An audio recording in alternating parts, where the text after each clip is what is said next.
powers America. From trucks and trains to tractors and excavators, and the need for skilled technicians is exploding. The opportunities in the diesel world are endless. Here is everything that you'll ever need to succeed. At the University of Northwestern Ohio, you'll train on real engines, real rigs, and real industry tools, preparing you for careers in transportation, construction, agriculture, and beyond. Apply now at unoh.edu.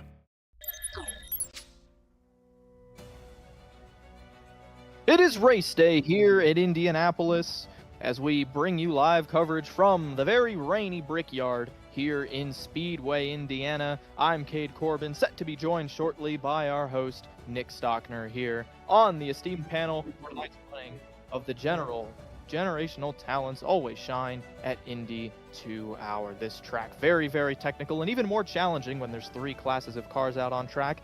And all of that gets multiplied with each raindrop that falls on the asphalt here in Indianapolis. So if we could real quick take a look at the track facts and walk you through how this one goes. 2.43 miles in length. You can see right behind the 3 there in kilometers that there's a very sharp right-hander following a very long straightaway. That's turn 1, and we're about to funnel all 3 classes of cars down into that corner. 14 turns, opened in 1909, makes it one of the most hallowed grounds in all of American motorsports. So set to kick off shortly. Green flag going to drop here in just about 4 minutes. We apologize for getting the stream up late. Had some technical difficulties, but they should be sorted out now. And in just a moment, I will be joined by Nick Stockner, where we will be bringing you tonight's game show, which is Generational Talents. The reminder from the Larson Fanclub that the greatest driver since Jeff Gordon to ever touch a steering wheel is, in fact, Kyle Larson. From KOing Ty Dillon on road courses to speeding penalties to not even making it halfway in your second time of trying, Kyle Larson is the certified GOAT of driving cars. Could say he is even better than Max Verstappen. This is the second points-paying race of the season here in the UNOH Collegiate Sportscar Challenge. We kicked things off last week. Road America, Sean Campbell won the GTP class, and I'll go ahead and take him as my pick to win it again tonight. He has been outstanding. Winner of the GT3 class, Enrique Nino from FIU, and the winner of the LMP2 class was Jake Cummings from Converse. So I would expect those drivers to be competitive tonight. If there's anybody else you think we should keep an eye on, go ahead and let us know in that YouTube chat feature on the right there. We've got 2 hours to fill, and there's going to be plenty of exciting racing, but we want to hear from you. We want to know who you want to have a look at. Already taking a look over there on the side. Plenty of cheering for Mr. Excitement himself, Wyatt Burton. Let's go, Jake, and let's go, FIU. I do have to say, for Let's Go, Jake, that's a little bit broad. We've got several Jakes in the field. We've got a Jake Cummings. We got a Jake Dick. We may have a couple more Jakes. Jake is a very popular name here in the CIL. So you may want to clarify which Jake you wish your allegiance to be. Once again, Sean Campbell is leading the field. He's got R. Muhammad Alif in the 2nd spot and Jaime Plasencia, Fisher College, there in the 3rd spot. Overall and in the GTP class, Ben Fiore, Hunter Hadesti, and Christian Hill rounds out your GTP field for tonight. Cale Davidson and Keegan Kallick will be rounding out your front row for the LMP2 category. And I gotta say, keep an eye on that 29 car driver from St. Clair. Been very, very solid in the LMP2, looked really, really good at the Clash. We're going to go back and take a look at him here. You can't count out those guys behind him. Adam Willoughby, of course, Jake Cummings won this race last year. Ricky Paz, really good qualifying effort in the Valparaiso machine. There is Ricky, winner in the FC race at Las Vegas last week, so he is carrying some very positive momentum.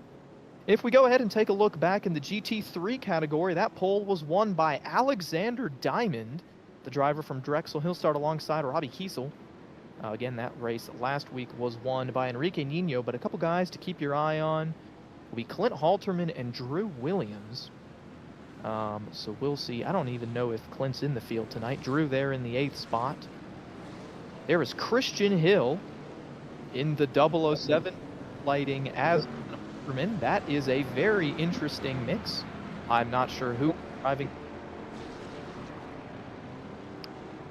Told that is in fact Clint Halterman behind the wheel, but he's doing a little bit of a disguise. You saw there briefly. Hugh Monroe is driving for Ball State, making his first start here in the real Christian Hill, the driver from Mount St. Mary's in that red GTP.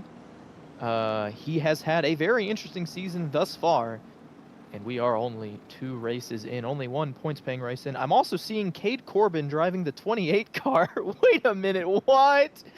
Hold up, in the GT3 category, I believe that I am somehow in this race. I don't know who is actually supposed to be in the 28. I have a roster here somewhere. Who is that supposed to be? That's Kelton Quick, the driver from... my producer and I were joking about this before the race. We weren't even sure that Kelton Quick was a real person, and it appears that he has, in fact, been taken over by myself. So the 28 of Quick will be restarting from the 7th row. Very good looking paint scheme. I certainly would not mind driving that car. So we're hoping that Kelton has some good luck. He's even that's like I believe we are rolling.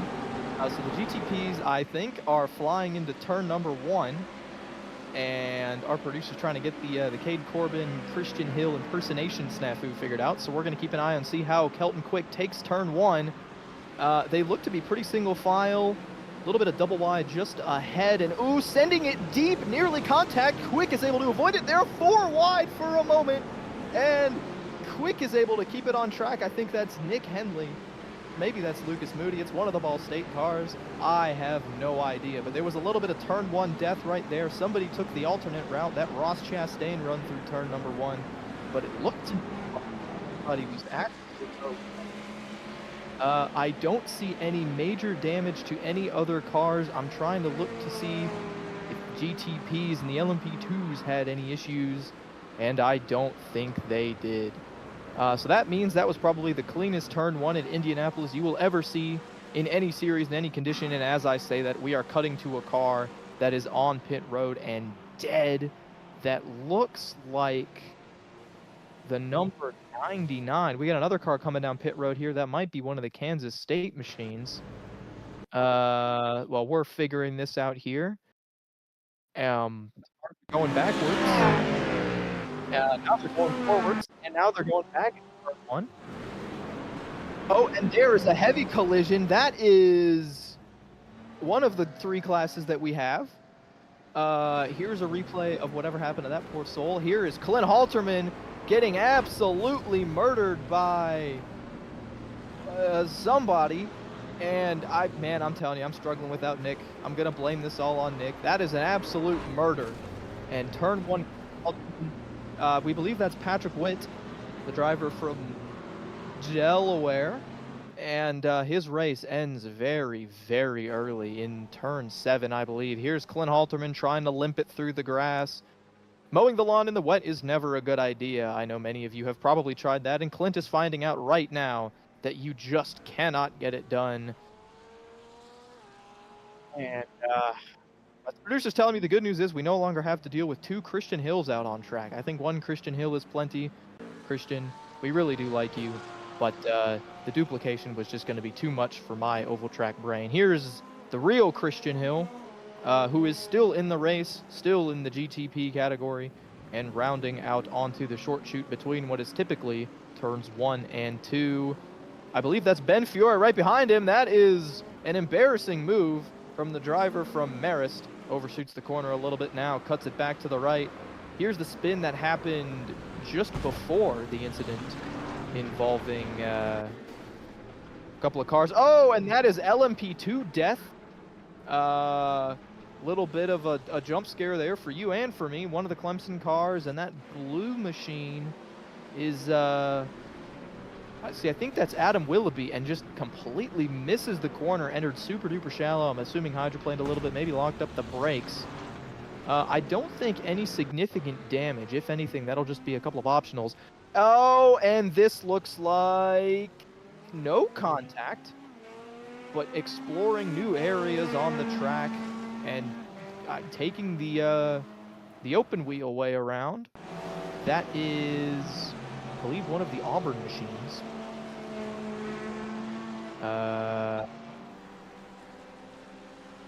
That could be Pierce Hanley, question mark. That is Nathan Roth. I'm sorry, as our live scoring is back, and we can now see that as things have sorted out, all 6 of our LMP2s made it. Excuse me, all 6 of our GTPs made it through the first lap. That blue car that was going through the grass may have been Keegan Kallick. It was not. It was somebody else, so never mind. But Keegan Kallick has dropped a little bit in the LMP2 category there. That category still being led by Cale Davidson. Wyatt Burton has snuck his way up to the 9th spot. Ricky Paz has slipped from 2nd in class back to 4th. It was Adam Willoughby that was involved in that incident, getting off track at the end of the 2nd long straightaway. So we now take a look at the real Christian Hill. Doing all right there in the 4th spot. A little bit of a ways to go until he catches more cars. Now taking a look at Jack Wilson, and Jack Wilson finds himself probably a puddle of some kind. That car, the way that thing shot off to the left. And unfortunately, I don't think that's a day ender, but it's certainly going to be a day frustrator for Jack Wilson, the driver from UNGA. He's going to have to park it and tow it back to pit road. Jack Wilson not had good luck this season in the GT3 category, looking to turn it around. As we take a look at Muhammad Alif here, already 8 seconds behind Sean Campbell, if you can believe it. The man who has dominated many a road course race now finds himself the dominated. But 2nd place is nothing to sniff your nose at, although we are only 5 minutes into this race. Alif has plenty of time to turn this one into a good result here in a very purple and green car, going away from the typical black, white, and red of Ball State. He doesn't have a huge gap, actually, on Jaime Plasencia. Jaime running really solidly in that 3rd spot, so there's the driver from Fisher. If Alif is to make any mistakes, Jaime is going to be right there. And if Jaime makes any mistakes, he's going to find the real Christian Hill behind him by just a little bit. Campbell. Couldn't get that name out. Sean Campbell gone ahead and set the fastest lap in the race once again. And that has allowed him to pull out to over a 10-second lead of Muhammad Alif. A really good understanding that man has of how the rain affects these cars. Doesn't have to do any guesswork. Kind of goes in knowing what to expect. Here is Keegan Kallick. I knew something happened to the 29. He decides to take a little bit of an alternate path. Typically, you take a right and then you take a left. You don't do that little horseshoe thing there. I'm not sure why Kallick decided to go exploring, but nonetheless, he did. I hope he found some gold because he lost some time. Looks like this time through turn number 1, he's a little bit more successful. So Kallick able to make it stick right now, 6th in class. As Christian Hill and Ben Fiore, I'm seeing on my timing tower, doing some battle. The 555 has run down that car. These two side by side. Hill going to concede the spot to Fiore for the moment. He's not going to go quietly. But that was a really dangerous spot to be side by side in the dry, and even more dangerous in the wet. So Fiore deciding to, Hill deciding to be a little bit smart there. Let that 555 slide in front and avoid any carnage. Just 8 minutes into a 2-hour race, as they are quickly catching a GT3. That is one of the cars that was involved in an earlier wreck. That may be the 77 of Ferris Krippendorf. Not entirely sure. Fiore able to get to the inside on corner exit. Hill going to follow him around. And both of them easily clear into turn number 1.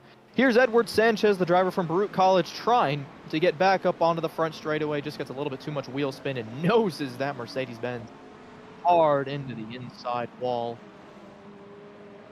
I think just got the power down a little bit too quickly compared to how much grip. You can see how much standing water there is on corner exit.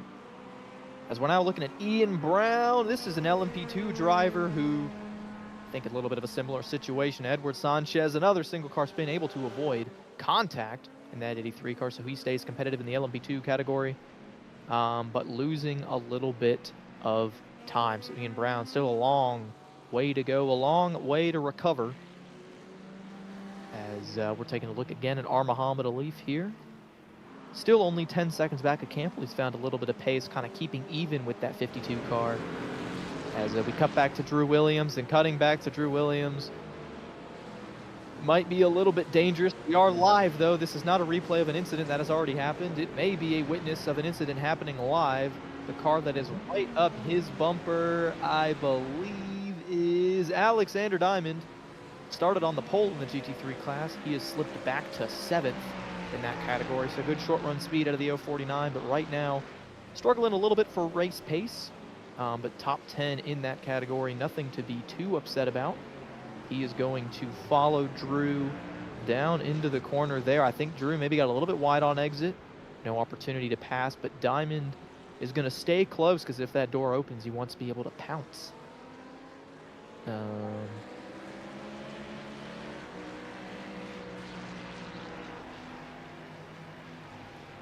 Diamond going to rejoin on track here just behind Drew Williams, and just ahead they are pulling away from the car behind. The 8th in category is off track there. That is one of the Clemson machines, I think. I think that's Andrew Burrell. Burrell going to concede the 5th spot to Drew Williams. Not quite an opportunity to take it back. That is Andrew Burrell. I think clipped the grass on corner exit there, so lucky to keep that car going in one direction.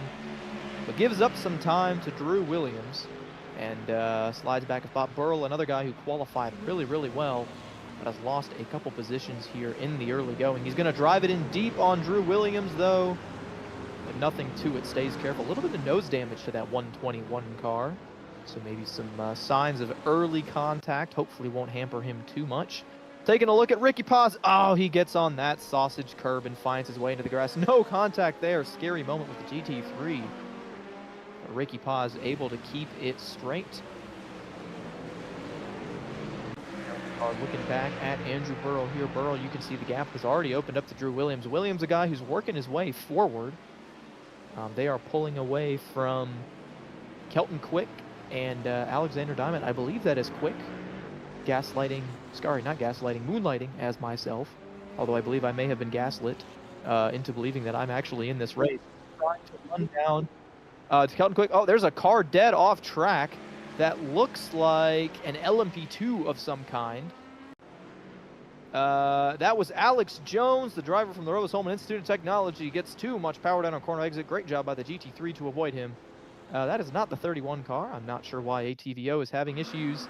Alex Jones typically running the number 45, but for today, he's stolen the number off of Riley Birkins and has ran with it into the grass. Still running okay, though. So we now take a look at Burger with gate, and I am pleased to announce to the booth as Alex Jones misses the corner once again. I'm pleased to announce that I finally have a co-commentator. I can finally take a drink of water. Ladies and gentlemen, please welcome the esteemed Nick Stockner. How the hell we doing? I hope tonight's microphone is going to last a little bit longer. We're gonna find out. To my producer, Lee Kane, I tell you, don't insult the man who makes 6 figures but sometimes has to work 12 hours a day. It sucks. Meanwhile, we are back here in the flesh looking at I forget the name of this race. I think it's the generational talent always shines at Indy 2hr presented by the Larson Fan Club. Larson Fan Club. Kyle Larson sucks. Meanwhile, car spinning! Who is that? I saw a car slide through. He's in the grass. There's cutting lots of grass. Lawn mowing even. Who is that car? I'd like to know. Nate Smith. See what happens to him here. He's going to hit the brakes. He is going to slide, and he's going to... Holy... That is an impeccable amount here. Also, once again, ladies and gentlemen, I'd like to remind you all that we now have and Christian Hill's around. Christian Hill, oh, such talent. Oh, such impeccable skill. He is in the wall. Christian Hill is in the wall, ladies and gentlemen, and that deserves a lot of crap. I mean, gala bum. Here's Alexander Diamond. And he spins around. We got ballerinas here at Indianapolis. What does he do? What does he do? The answer is he gets back. We do have a game show this evening. Game show is called Generational Talents. Don't worry, I did this on the drive home from work. It's okay. We are doing this live. We are doing this absolutely live. One thing that our producer, Mr. Lee Kane, does not understand about Nick Stockner's esteemed panel game shows is they literally are by the seat of our pants. We do not know what we're doing here, and that is part of the show, isn't that right, Cade? Thoughts? Yes, my thoughts are exactly that. I don't know what I was doing. I didn't think I was going to have to fill about 20 minutes of airtime, but I think I did a pretty good job. The seat of my pants have done a good job today. We're actually looking at a pretty solid battle here, but Nick, I know you're a little late to the party, but we have seen already so much death, so much carnage. Clint Halterman has been killed. I am terribly sorry to admit it. Christian Hill has been killed once, but it was a different Christian Hill. It wasn't the real Christian Hill. It was the fake Christian Hill. So we've killed him. Kelton Quick has been taken over by aliens. And by aliens, I mean me. So we're now taking a look at Ben Fiore. That's Mason Gay, who's letting him go. He takes a bit too much curve for my liking. Almost like Velveeta cheese was on that curbing. He's going to go cut some grass. Fastest lap of the race, Sean Campbell, who, of course, I've got no comments for that. But Ben Fiore is still in P4. That's Matthew Monroe out of Ball State University. He's going to cut a little bit of extra grass this evening. That BMW, it's green like that lawnmower, and he is doing fine and dandy. So I'm being informed that, yes, Clint Halterman did die. Is Clint Halterman still driving? I'd like to know. Well, he is still in the group chat. There he is. Fake. Yes, Christian he Hill. is. Okay, fake Christian Hill right here. How did Clint Halterman die? Do we have a replay? I'd like Well, one. I can tell you for it in the gritty details while we're looking for it. It was a simple case of a car not quite understanding that you got to move your brake markers back just a little bit when it starts to rain, and unfortunately, Starts Clint to rain. I Halterman- think it's been raining. Well, yeah, some people I think are a little bit slow in some areas and a little bit too fast in other areas. He was a little bit too fast on corner entry. Here it is. Holy Jesus Christ! That's vehicular terrorism. Who hit him? Yes, there it is. I'd like to know. That is Zachary. Patrick Pitt. I swear to Christ. And there was another car involved there as well. I mean, a lot of vehicular terrorism this evening. A lot of vehicular terrorism. You know, this is where you get what I like to call live shots with Nick Stockner. Nathan Roth, a shame about that Corvette right there. You know, it's in Jack Wilson. Oh, for the love of Christ. No, not Jack Wilson. And, ooh, that's a heavy hit. Keegan Kallick, what happens to him? That's a little bit of extracurricular activity. I think it's a lot of extracurricular activity. Edward Sanchez, a man on a mission. This isn't a super speedway. Of course he has no talent. He's in the wall. Next up on the list, Ian Brown, one of those people. Ian Brown spins around. Good luck. See you next year. Who's next? Ricky Paz. I heard Ricky finally won a race. He ain't gonna win this one though. Next. Alex Jones is terrible. Next. Christian Hill. Oh, we already saw this, but once again, Christian Hill, like his broadcasting abilities, leave much to be desired. Next. Diamond. Stick to stewarding. Next. Ben Fiore. Italians. Next. Matthew Monroe. Typical Ball State behavior. Next, Alex Jones again. My previous statement stands. Next, Chase Gerard. Well, that's unfortunate. Next, Grant Schiller. The typical St. Clair self-spin. Next, Matthew Monroe for a second time. Next, Christian Hill. Oh, that's not his fault. I think that was Mason Gay. Gavin Marzan did not make the corner. Next, Christian Hill. Oh. Holy freaking Jesus! What was that? What was that? That's vehicular terrorism in the highest degree. What did I just watched a Zachary vid. I am so sorry. He's actually trying to make the corner. What on earth was that? That is a different Zachary Witt. There are two That was of them. there's Patrick Witt here, Cade. Get with the memo. There's Oh. Zachary Witt's Evan Main. Evan Main continuing to be Evan Main. Next. Patrick Witt. This is who you're talking about. Patrick Witt. Self spins on exit. Next. Alex Jones for a third time. The statement I said originally still stands. Next. Burrow! Not Burrow! I can't take this anymore! Next. That's it? That has That's been your speed round recap with Nick Stockner. Everything that's happened in the first 20 minutes has been you've officially been caught up to speed, Nick. That's everything you missed. I have. Wow. I mean, I'll take it. Want to shout out to our title sponsor of the league now. A new announcement for us here at the Collegiate iRacing League. University of Northeastern Ohio, UNOH, our very proud title sponsor.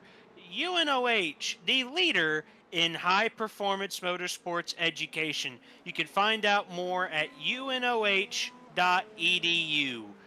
Back to the lecture at hand. I've been told that there may be a a commercial on hand this evening for the first time, which is something that that's actually, we have to do 3 commercials. That's going to be pretty neat. How about we take one of those now, Mr. Producer Man? We're going to go to a commercial break. We'll be right back as Chase Gerard once again spins.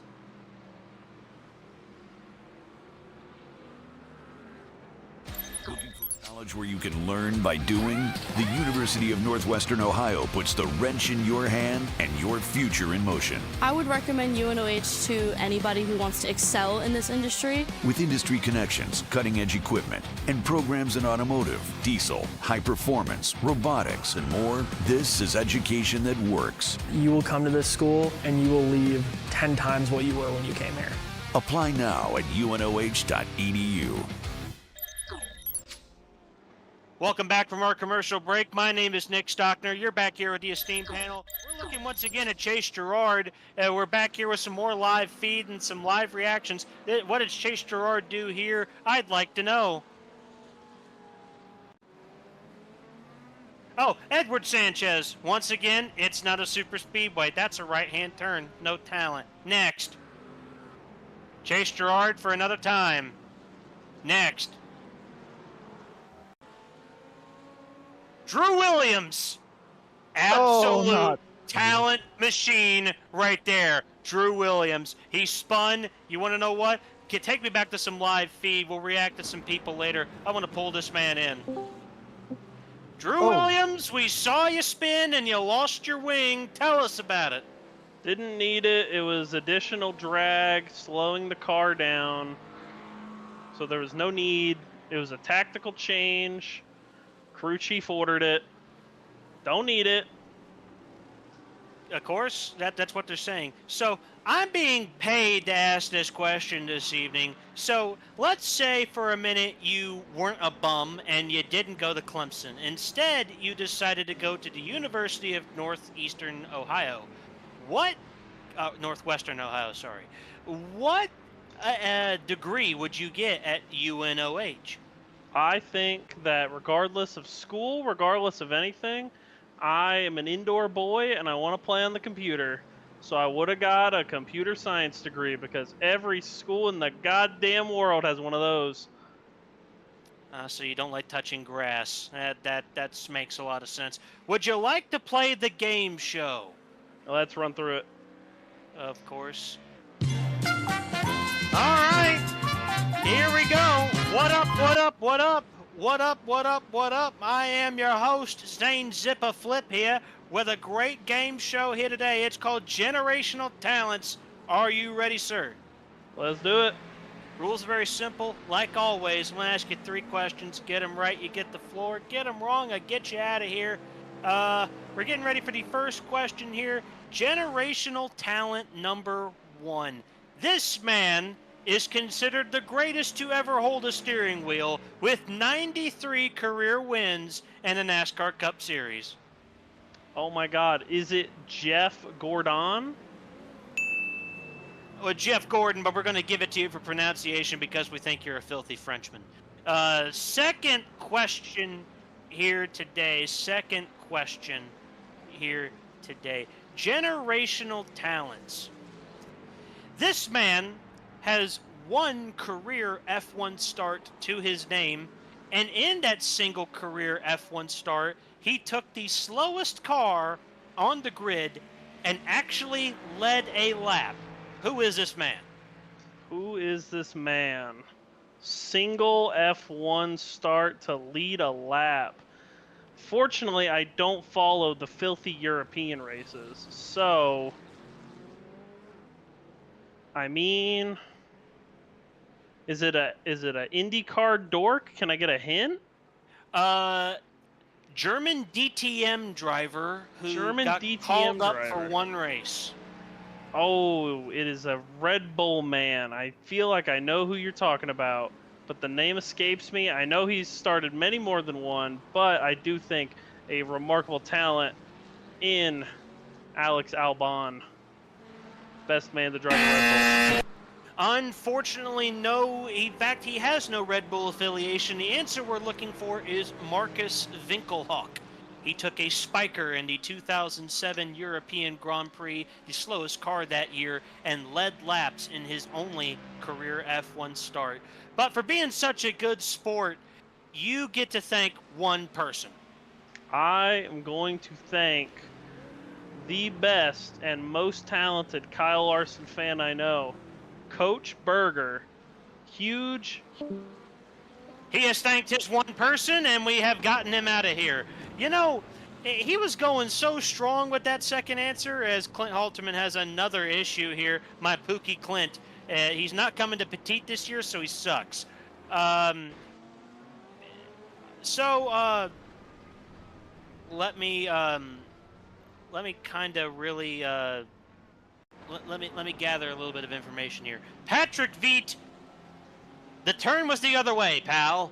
Next. Patrick Veit again. Oh. Not Brandon Schulenberger. There's a turn there, Brandon. That is incredibly unfortunate for him. I'd say that's incredible. Patrick Veit again. I think that's number 5 now.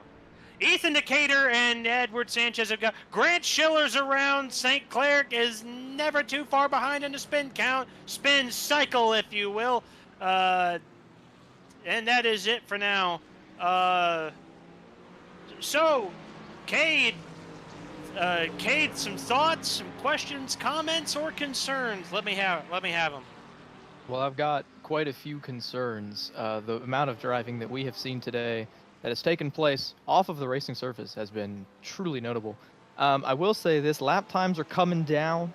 Earlier, Sean Campbell was in the 130s. I think he's down to about the 125s, which means that the track is drying off, and we should see a little bit less death here moving forward. It was predicted that the rain was going to lighten up and move away as we went on, so that'll be something to keep an eye on. Maybe guys can get a little bit more aggressive here later in the going. This is a pretty good battle right here. Gavin Marzan and Matthew Monroe. See, as of right now, it is still raining. That little graphic at the bottom is a little bit hard to interpret, but it does mean that it is likely to stop raining by the end of the race. So, Nick, that is going to be something to keep our eyes to the skies. I've got a spinner on the end in the last few corners here. Nate Smith, he has spun round. I'm also looking at another replay here. I don't know who that is. Is that Wyatt Burton? Wyatt Burton needs to stick to IndyCar ovals. Next. Oh, Nate Smith got hit by somebody else. I think that was Clint Halterman. If that was Clint Halterman, I need to have a little bit of a conversation with him about extended amounts of vehicular terrorism. I'd like a little bit more information regarding that. I think it was Clint Halterman. It was indeed Clint Halterman, but Clint Halterman has actually quit. I do not have him available, which is incredibly unfortunate. And that contact that came together let the that 2 car there of Kelton Quick / somebody else get through. Oh, as there's another car off track. That is Chase Girard once again. Oh boy. And he is going to, he has had a very rough race. This poor man, driver of the 99, has just not had a good go of it. He's got Some an people- LMP2 bearing down on him. Oh my and goodness! just One more folds a time. little bit. Another car spinning. I think it's Kelton Quick. He think he just bowled another gutter ball. He's on the back straight.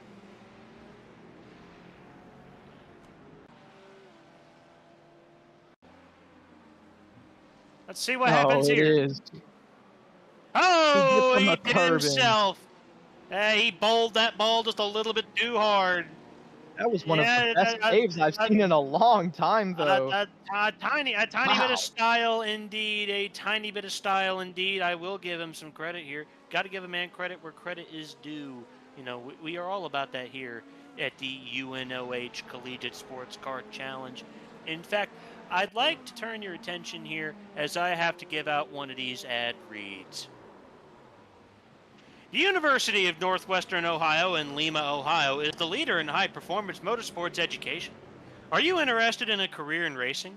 Get the inside track on the high-performance motorsports industry with a degree from UNOH. Graduates of UNOH are among the world's best high-performance motorsports technicians, from high performance to automotive, agriculture to diesel and robotics. The University of Northwestern Ohio has a program just for you. Begin your education at the university that started it all. For more information, go to www.unoh.edu. And that is one of many ad reads that we will be doing now for the rest of this season, now that we are officially fans of the University of Northwestern Ohio. I don't know if we have a UNOH car in the field tonight, but, you know, we do firmly believe in their culture here. Mason Gay. No. That's unfortunate. That's And very I think unfortunate. He almost kind of maybe keeps it out of the wall a little bit. That car already has a little too much damage for my liking. He did kind of save it. Ian Brown. Drew is also looking left. thin. I think Drew quit. Jack Wilson in the grass again.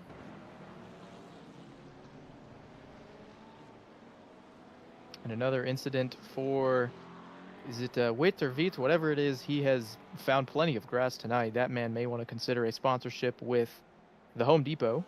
Potentially doing a too little much. bit of some landscaping.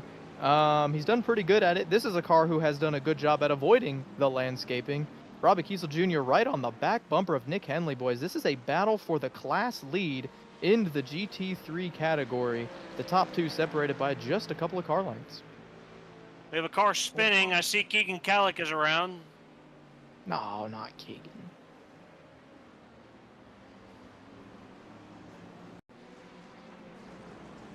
And yes, it was in fact Keegan. This is on corner entry. That doesn't look like the 29 car. I'm not entirely sure if our ATVO graphics are telling us the right thing. That may or may not be the 29 of Keegan Gallick. We'll see if we can figure out the Kallick situation. There may be two of them. I'm not entirely sure. Here's Kallick's teammate, Grant Schiller, who is not doing any lawn mowing at the moment, doing a pretty good job keeping that 40.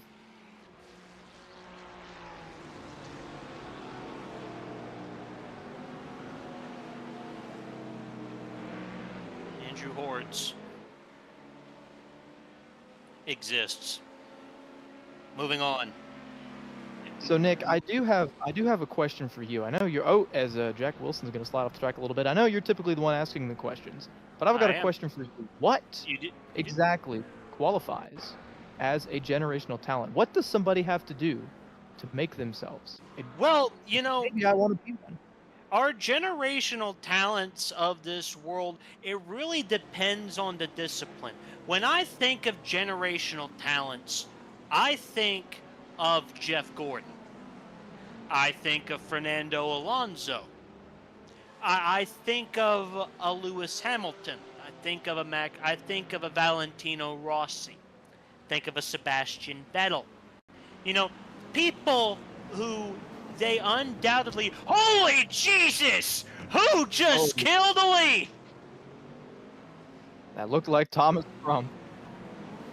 Oh boy, that's going to be a very difficult conversation for the Ball. The Ball State crowd does not like Orangeville Racing. I can guarantee you that. That's an Orangeville Racing car killing a Ball State car. I can guarantee you that Ball State is probably getting lawyers ready, trying to say that we have committed some form of terrorism.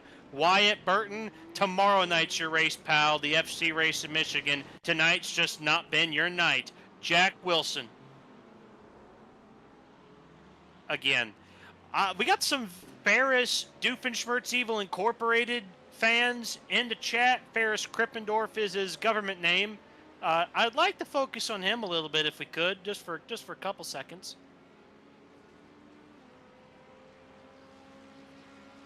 Ferris Krippendorf, that's his government name.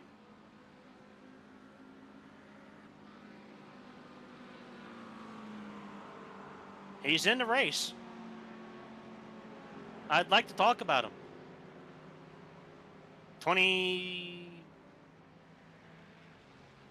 77. Keegan Calix around again, by the way. This is Ferris Krippendorf. I've been told by somebody that they wanted to see him live on the stream. This is Ferris Krippendorf, everybody. I like to call him Ferris Doofenshmirtz Evil Incorporated,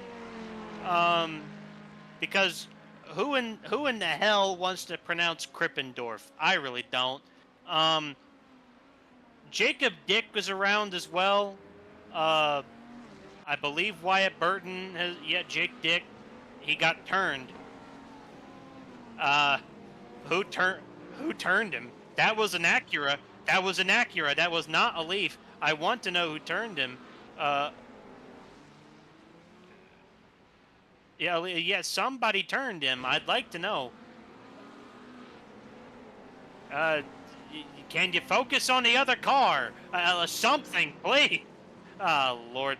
Ladies and gentlemen, for the chat, if we could actually introduce the producer's microphone, we would, because otherwise we get a lot of, we get a lot of banter back and forth.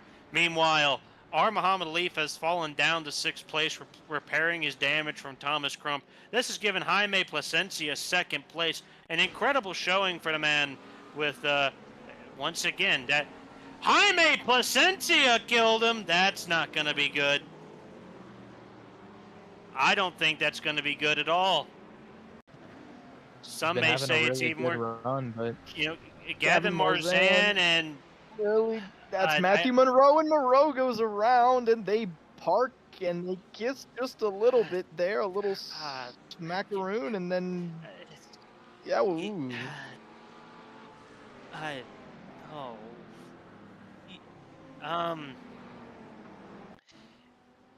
Cade, you asked me what generational talent was. Oh, Lord. We're not seeing it here. Yeah, that's kind of why I asked. I felt there was a little bit of... Oh, no, Brando, he got turned by... Killed again, that's Alex Jones. He got hit with the RKO. A little bit of a double wham to Schulenberg. The race already not going his way, and he is now having to continue for the next hour and a half with only about 3/4 of a car. That is not going to be a day.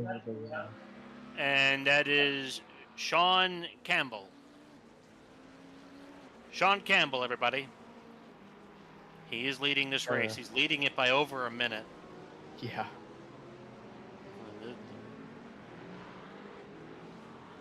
At this rate, he will lap the GTP field, which is something that I don't even know we could have predicted. He's got to get around Mason Gay, though. Mason Gay going to let him go by here as Campbell continues to cook. Next car that he's got to lap.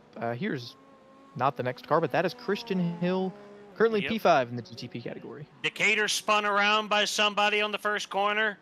Believe it or not, Cale Davidson, car 69, in a Indy LMP2 class. He's currently P4. Somebody kills Ethan Decatur here. That's for certain.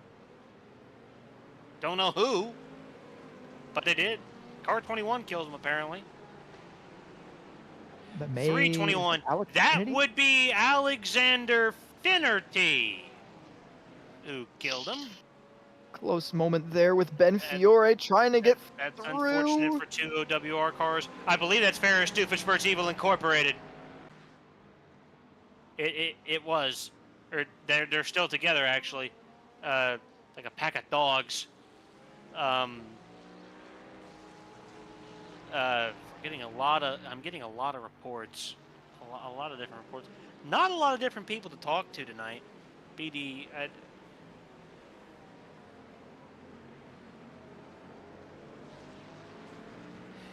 you know,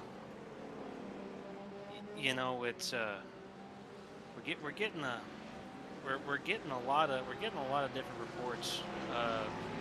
Some people say I need to go be a janitor. They're saying that I don't do ad reads very well, which, buddy, I just worked 12 hours. In fact, 12 and a half for that matter. I'm doing the best I can out here. I'm not paid. Cade gets paid. I don't. No, Our Cade does not get paid. Yes, you do. No, I don't. You get paid for your FC work. Don't tell me. I budgeted it. I'm the accountant. You're getting money. Well, that would certainly be really nice. Yeah. I think I do think, yeah, we could get a little bit more positivity in here. Certainly we'll make fun of the people who deserve to be made fun of, for sure. There's definitely been a lot of skill We're issues. trying here, folks. There's been some good moments. There's been a couple of good battles as well. So we'll. Ben Fiore just got killed by Edward Sanchez, that. ladies and gents. It's a very unfortunate situation here. This is. Yep, I know exactly what's going to happen here. Yep. Ooh. Oh boy, that's oh. Well, yeah. That's a story. You want to know what else is a story? I'll tell you what else is a story. It's Brandon Schulenberger in the house. How you doing? Oh, you broke my internet, but I'm still here. I broke your internet. Yeah, old PC problems. We're here. Well, I mean, I lost my front end a few laps ago. I thought I gave enough room to an LMP2, but I guess he disagreed with the situation. And you're still driving, which means you have guts, sir. You have a lot of guts. Yeah, I thought the car would have been a lot worse, but I'm only like 2 seconds off per lap, so might as well just keep her out there, Never know what's gonna happen.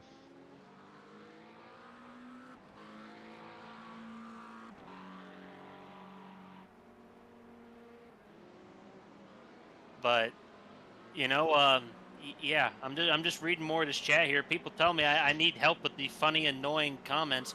I don't. Watch my other work, please. We're struggling today, okay? It's all right. Cade, thoughts? Well, I mean, I certainly think Brandon is doing a whale of a job trying to keep that car going here. You're still in position to get a pretty decent finish in that GT3 class. I was gonna say, can y'all tell me what position I'm in? I have no idea. You are in P13 in the class right now. Wow. Okay. So out of like 30-something cars, you are in a decent points position, my friend. Yeah. And I will say this: the death is probably going to continue for the rest of the race. So I you have a agree. shot at a top 10. Good, I really want this luck, rain to man. skedaddle sooner than later, please. Forecast has it going for probably a little bit longer than you want it to, so... R.I.P. It said it was clearing up soon, but it's still soon is a right relative now. term, I'm afraid. R.I.P.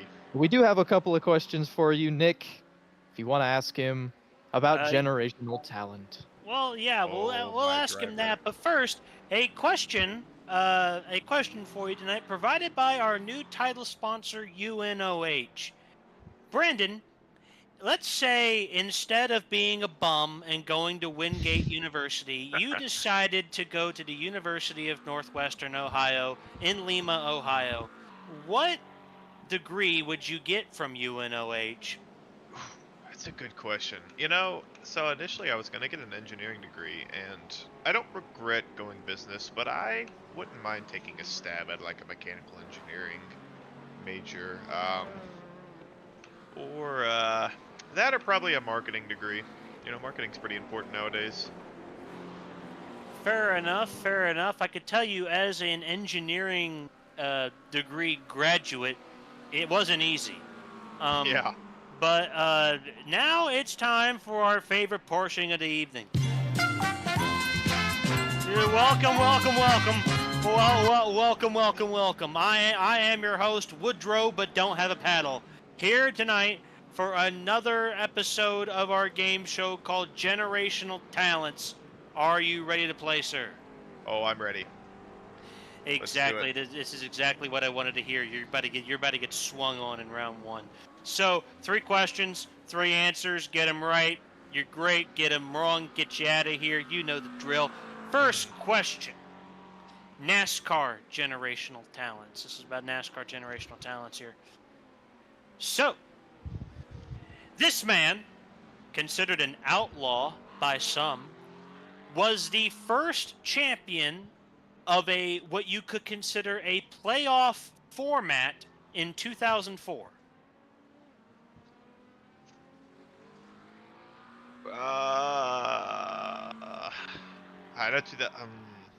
Oh gosh. I'm gonna take us. Oh gosh, now I'm distracted. We're lawn mowing. I am gonna say. I'm throwing a whim at it. I'm gonna say.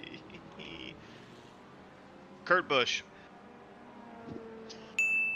That is correct, sir. That is correct. It is Kurt Busch. It is Kurt Busch. Second question. Sports car racing generational talent. Jeez. This sports car racing driver has an alter ego known as Rodney Sandstorm. I have no idea about anything about sports car racing. We are fried in this question, sir. Any guesses at all? He actually has driven NASCAR races. You said sports car? He is a primarily sports car racing driver. I have no idea. Not a clue. Oh boy. Unfortunately, his name is Jordan Taylor. But for you, sir, we are glad that you got one question right. So for being a good sport, you get to thank one person. You know, Nick, I would like to thank you for doing this every other Thursday, pretty much. You and Cade. You know, he thanked 2 people. He would have been fine if he just thanked me, but he had to go and thank Cade. Can't believe he would do that. Can't believe he would do Unreal. that. It's just not allowed. Now, thanking me, you know, people, a little bit of a sidestep for you here. We do this for the kindness of our hearts, as Andrew Burrow breaks my heart here, pulling over into the gravel and probably quitting. Yeah, that's exactly what he just did. We do this from the goodness of our hearts, as Wyatt Burton also breaks my heart and goes into the gravel. Does he quit? No. He has determination. That's good. We do this as Keegan Kallick also spins into the gravel. And does he keep going? Yes, he does. He has determination. We do this as Alexander Finnerty spins and hits the wall. That's unfortunate. Does he keep going? Yes, he does. That's Tubakovic as well, who spins and goes back onto the racing line and keeps going. Good for him. And Alex Jones,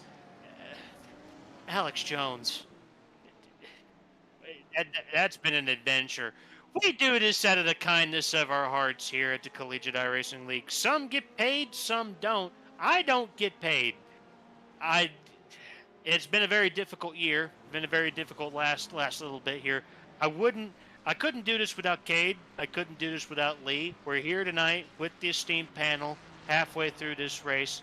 You know, if you'd like to come on and support the league so more of us can get paid, consider sponsoring the CIL today, like one of our other sponsors, the University of Northwestern Ohio. The University of Northwestern Ohio If you want to pursue a career in high-performance motorsports industry, the University of Northwestern Ohio is where your future begins. More than 3 decades ago, UNOH designed and implemented the first high-performance motorsports program in the world, and is the only university that owns and operates its own racetrack facility. The university's high-performance motorsports complex is the only one of its kind in the world. Celebrating over 100 years in education, the University of Northwestern Ohio is where it all began, serious about racing and dedicated to your success. Find it all today at unoh.edu. Cade, thoughts? Well, I think that UNOH is certainly a fantastic school.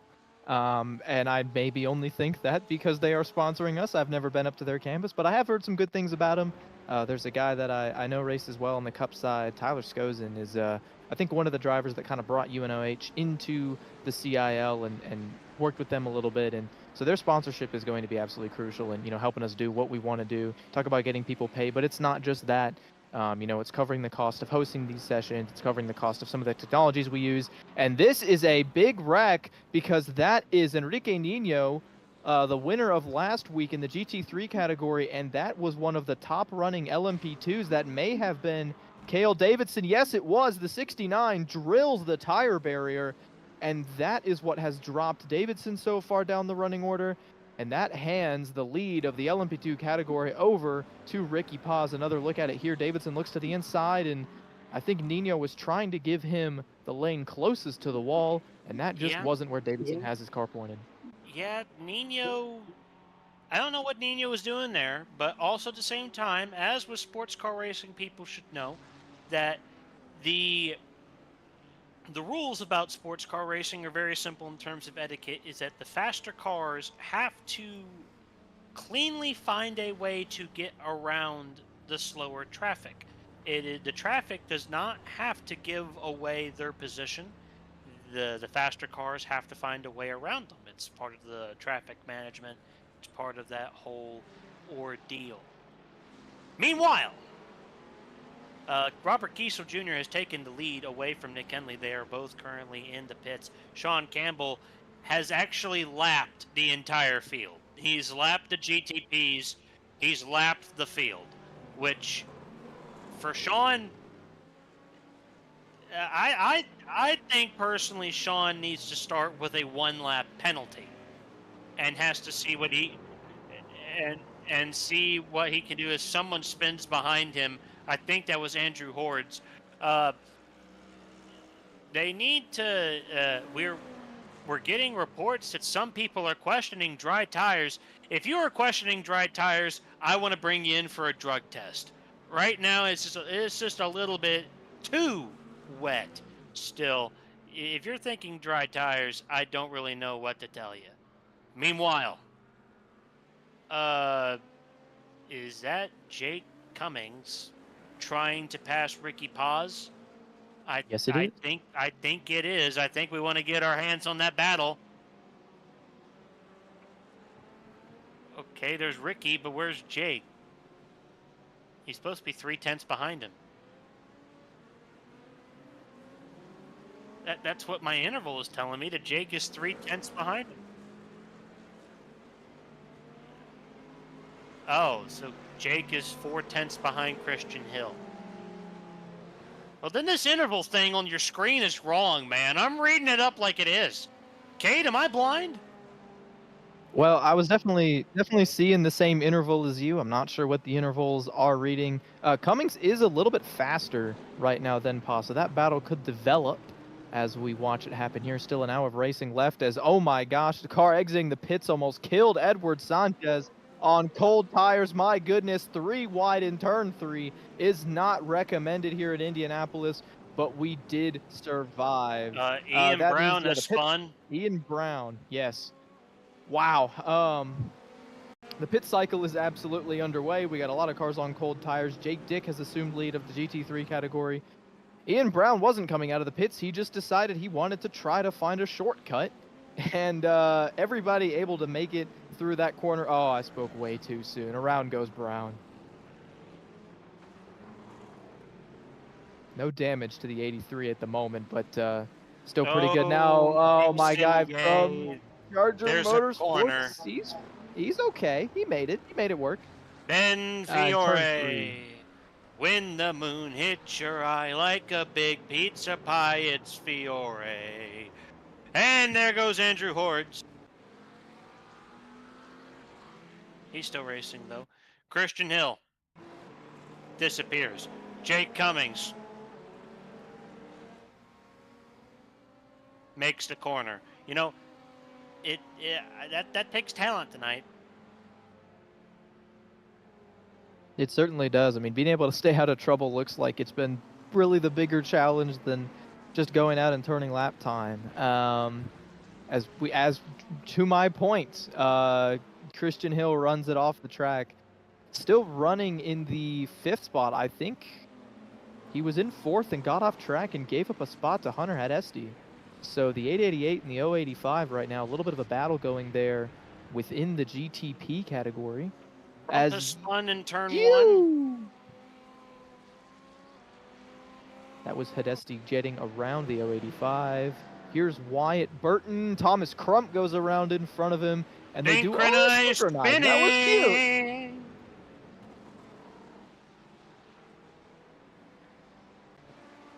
Synchronized, if you will.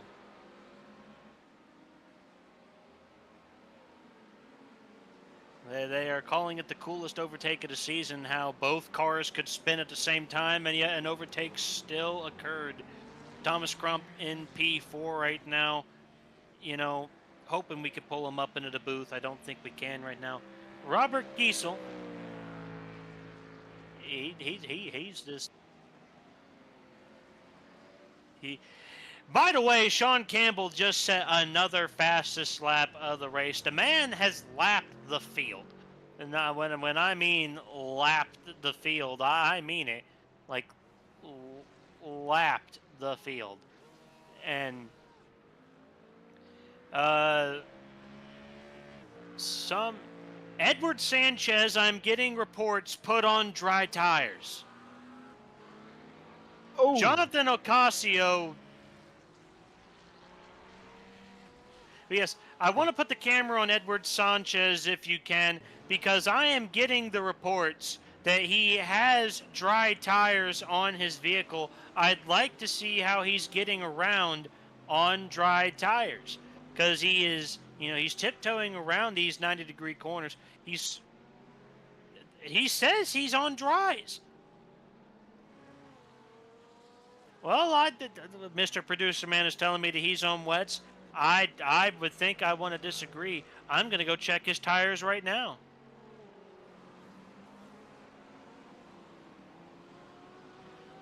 It is a little bit of a conversation, and you gotta imagine, as this track kind of gets a little bit drier. He's on wets. Never mind. I am sorry. Who's on dries? Oh. Well, that explains a lot. So, Nick, you don't think it's quite time to put on dry tires yet after seeing the way the 35 went around?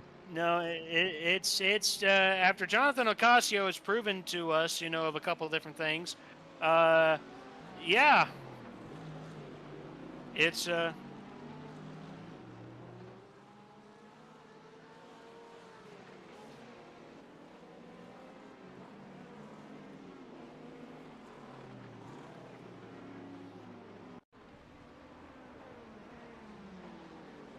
This is again in turn number 1. Sorry, here looking at Wyatt Burton. This has really been one of the struggle corners, and I think we knew that coming in, but the amount of cars that have kind of done a little bit of a lazy slide. Guess what? Adrian Tubakovic, same spot, same situation, just gets off in that grass, and they're able to keep going like with no problems. Typically, although nearly problems there. Here's Ocasio again, not on dry tires, but on cold tires. That is really dangerous. Initial D? Yeah, that was a Eurobeat moment, I would say. Managed to keep it out of the wall. Nice save for Ocasio. Oh, initial D then. So, while he was on the dry tires still, actually. Speaking of initial D, let's go to our second initial commercial break. We'll be right back after these messages. University of Northwestern Ohio, the industry listens. UNOH has a fantastic reputation. I feel the confidence that I can go anywhere in this country and there's someone that is looking for someone like me. Our graduates are known, our programs are respected, and our students, they're future-proof. You don't see a school like this every day, so I'm very happy I found this place. Turn your passion into a career at unoh.edu. Ladies and gentlemen, welcome back from our commercial break. My name is Nick Stockner. I'm here with Cade Corbin. This is the esteemed panel for the Generational Talents Always Shine Indy 2hr presented by the Larson Fan Club. And now I'd like to go to a new section that I like to call Cade's Thoughts. Cade, lecture us. What's your thoughts? Well, I'm thinking we've seen very much an attrition race thus far. It's reminded me a little bit of a super speedway race on the style of NASCAR, where it's not necessarily about going as fast as you can, it is about survival. And we've seen that play very interestingly into the running orders. I mean, right now you've got Ricky Paz leading the LMP2 category. Not that he isn't a capable road course racer, but there's typically a very competitive field in that LMP2 class. All those guys in those dollars are really, really good. You look at Keegan Callick, Jake Cummings, Wyatt Burton, guys who have won CIL races before, all fighting each other. And the same can be said of the GT3 category, but there has been so much death between these two classes of cars that it's kind of been survival of the luckiest or survival of the cleanest. And so that's put Ricky Paz P1 in the LMP2s, and it's put Robbie Kiesel just ahead of Nick Henley in the GT3 categories. Again, nothing against either of those two drivers, but the statistics wouldn't necessarily say that they're the favorites, but they have driven good enough races to find themselves at the top of those categories. So shout outs to those drivers.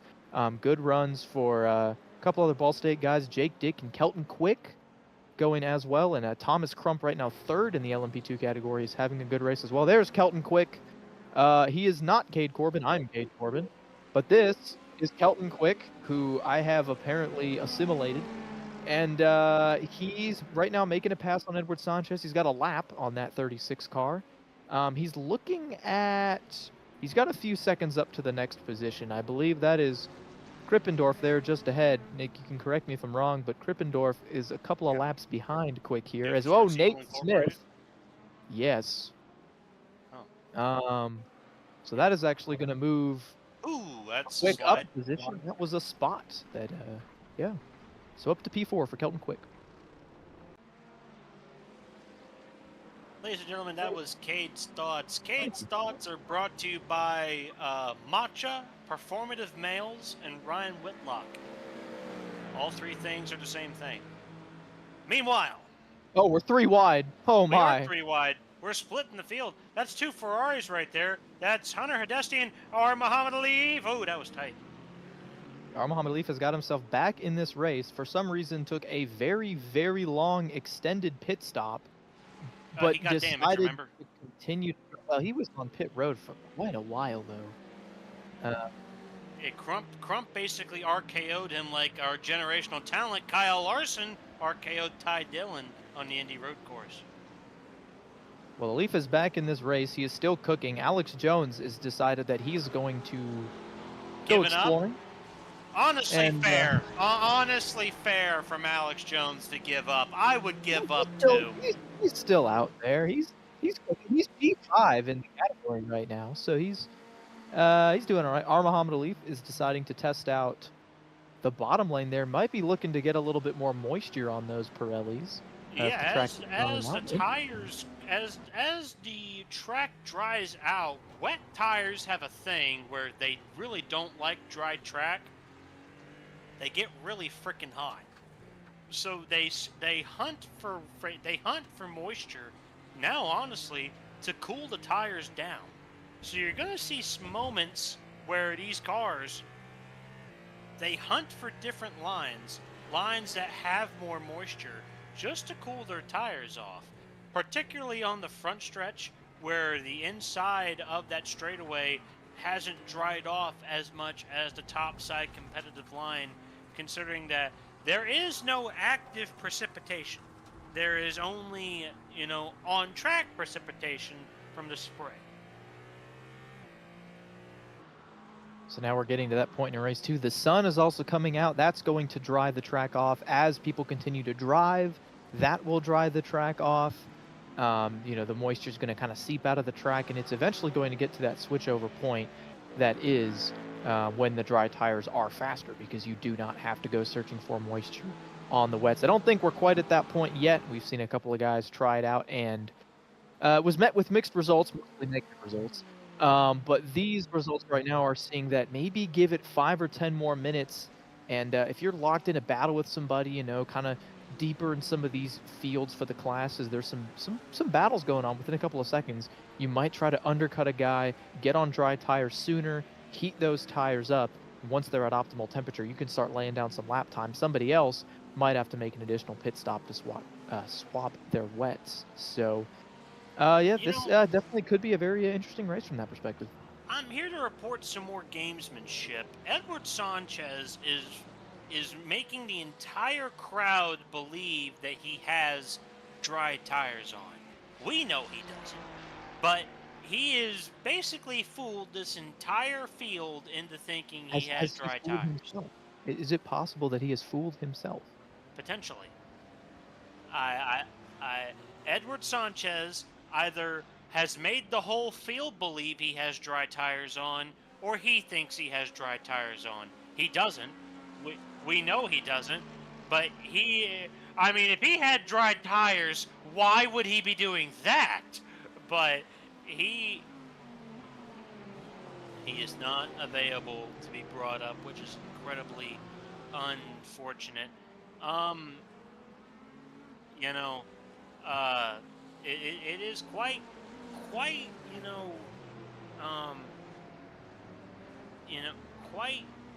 quite a different set of circumstances. We've run out of a lot of people to talk to. A lot of our usual folks that we've talked to this time, they've already died. This wet race has been a real bummer in terms of internal content. I don't even think I'm going to get to do a beef court tonight, which is kind of sad, which makes me just want to play this just for the hell of it.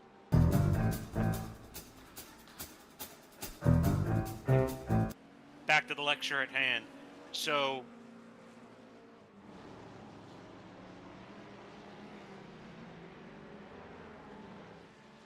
that is right. Ben Fiore and Jaime Plasencia are the only two cars that have yet to be lapped at least twice by Sean Campbell. Ricky Paz and Nick Henley are having a little bit of kerfuffle over the radio. Car in the wall, hard in the wall, on the back straight. Car.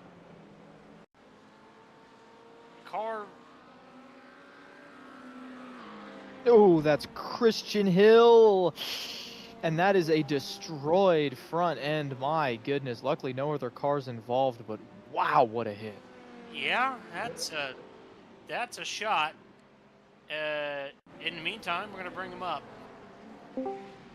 Christian, you died. Thoughts? I hate Indy. I thought Indy in the wet would be more enjoyable. It's significantly worse. Did you not do the Indy 2hr? I did not. I wasn't home, unfortunately. I was at a... actually, I don't remember why I was gone. Well, that's unfortunate. Yeah, I just got here. Cade got a question for him? I do have a question, actually. Let's assume, for a brief moment, that you decided not to attend the institution of Mount St. Mary's, and you had instead decided to go to the University of Northwestern Ohio. Which degree would you have elected to pursue? Do I get a list, or? No, you just pick one. All of them. Oh, I mean, if they didn't have cybersecurity, probably would have just been computer science, or for a moment, I almost went into biomedical engineering, but I did not. Well, all right then. I think it's time for Nick to ask you some questions. Yeah, Oh boy. indeed. I think so. Well. I am some guy in a barrel. I'd like to ask you a couple questions in our game show tonight called Generational Talents.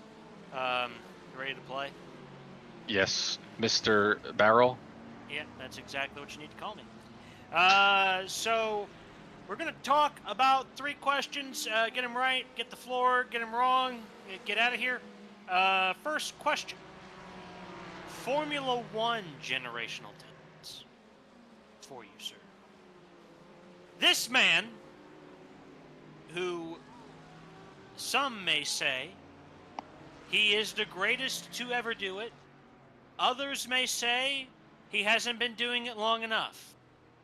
He has won 4 straight world championships. One of them is disputed.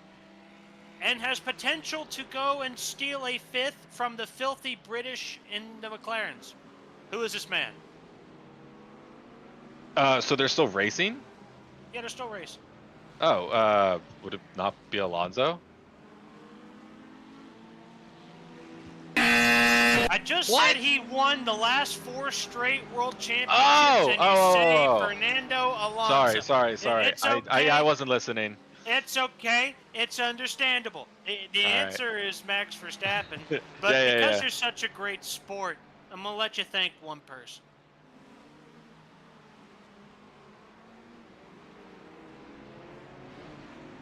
You get to thank one person. Ooh, that's a hard one. I'd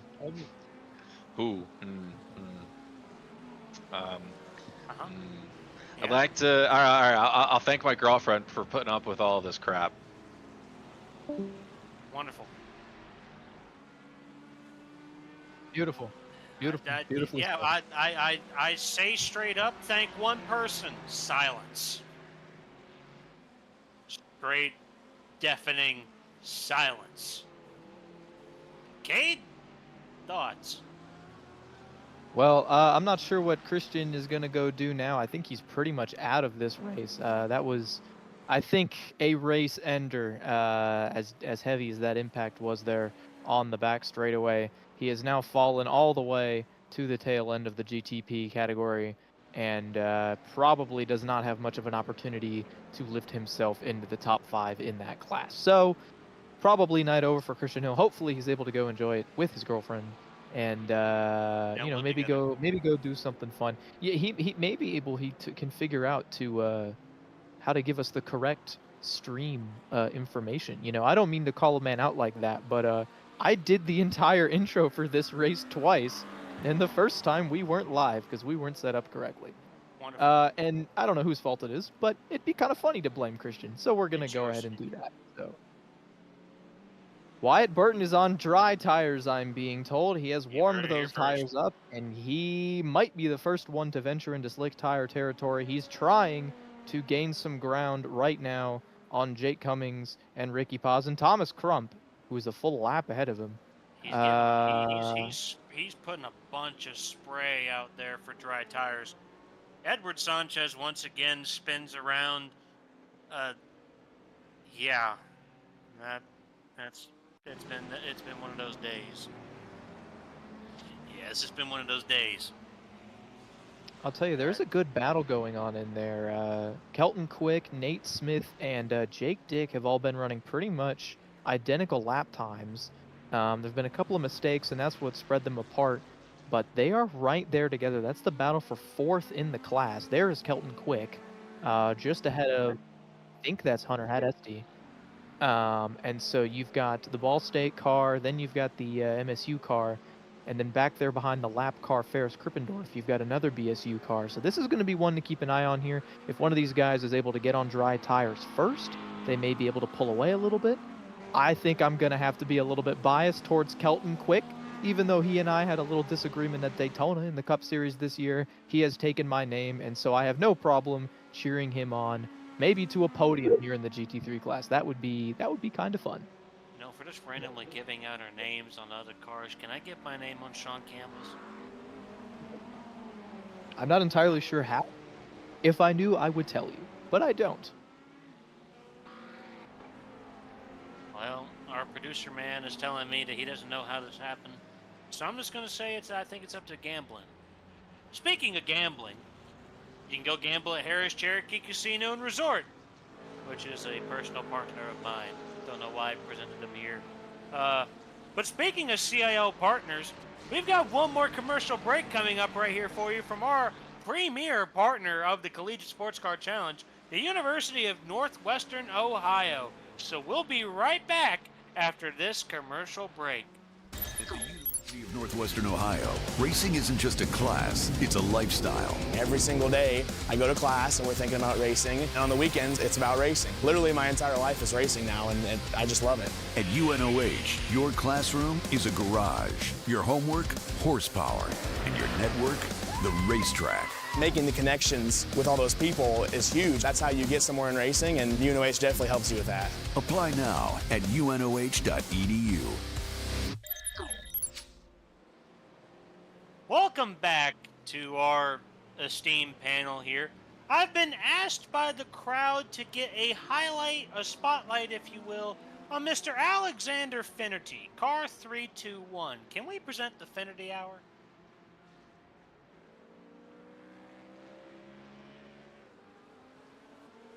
Producer man says he may not be able to find it. Producer man says he's found him, and he disappeared. And he's back here now. This is Alexander Finnerty, currently running in the 19th position, having a day. Cade, thoughts?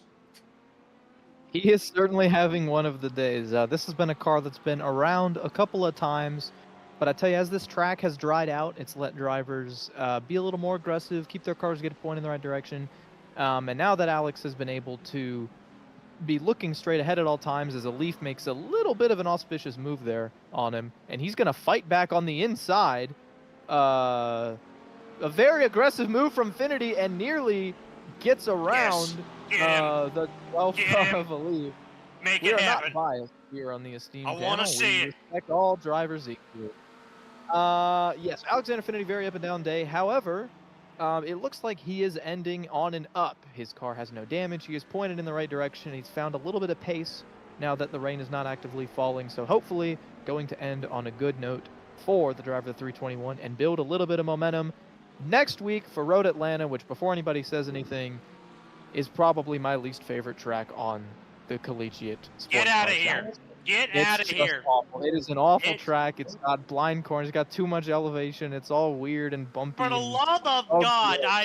you've never been to Petite, and that's okay. I've never Once you been. go, But you'll be it's- changed. no. You'll be a The changed track man. itself there's nowhere to pass. It's all. I it's all cannot bad believe. and- I cannot believe you bad. are disgracing Hall by God County. I I did. can't I was- believe you're disgracing Hall by God. It's just not a good track. I'm sorry. This is no, you're just wrong. You know what also is wrong? The fact that I, a College Cup Series racer, have taken to the field for the last 2 Atlanta Motor Speedway races, and both times I have been wrecked in a wreck caused by Mr. Cade Corbin. So I think it's time for some thoughts. That's right. I'm bringing I it in think it's here. time for It's beef court. time Let's for go. some beef court. That's right. Get down here now. That's it. We're gonna have it. We're having it out. You All and right, me. let's go. Right now. Let's go. Who goes 3 wide No. in the middle of turn 3? I'll tell you in the who goes 30 3 wide. laps I'll into tell you the who goes race. wide. It was Clint Halterman. Clint Halterman went 3 wide, and everybody got out of his way, and they said, "Oh, here he goes." Oh He's yeah? looking, Oh he's yeah? looking, You want to know what and Clint they didn't. Halterman has know that what you happened don't? when Ben Walker saw Talent. me He too wide? has He decided talent. to move to the middle. He decided he wanted to be in my personal bubble and cause the big one. Okay, that wasn't didn't on cause Ben no Miller. big It one. wasn't You on me. did. It was a racing incident. It was a Oh. racing incident. Okay, Absolute and the one honky. last year, that was Connor Bingle's fault because I was using his sim and his graphic settings were all weird, and I thought I was clear and I wasn't clear. Okay, so that's Oh. Connor's fault. The one this But it year was still wrecked me. none of this is my fault. It's impossible for anything to be my fault. I'm the best Oh, driver for the ever. love of God! We can't be That's my having this final here. statement You want to on know it. what happened? You stuck it 3 wide in the middle on lap 30. Didn't need to freaking happen. And then last year, you just lost talent and sweeped Yeah, up it was into the wall and hit me. And you know what? I'm getting kind of tired of it. So I think that I am Accurate in finding you guilty of 2 counts of vehicular terrorism. Only 2? Really? Only 2? After last season, I think it was a lot more than 2. Yeah, I can think of a lot more than 2 incidents. I got yelled certainly at can by think of a lot more than 2 incidents. That's why we call you Cade Al Corbin. They also call me the director of virtual racing at the University of Alabama in Huntsville. So I think they do call me that. Yes, when they remember That's a that shame. I actually have. I heard Ryan had that position. What happened to that? He got outvoted, and they decided they wanted me to do it. And he has been very glad to have less things on his plate this semester. And I have taken on those responsibilities, and I have taken them on, and they have taken up my time. But So that's we have why grown we have the a team. decline in UAH performance. We have an increase in quantity. So Meanwhile, a decline in performance. leading the GT3 Oh, category. you cannot take my line. That's it. That's it. We're doing this again.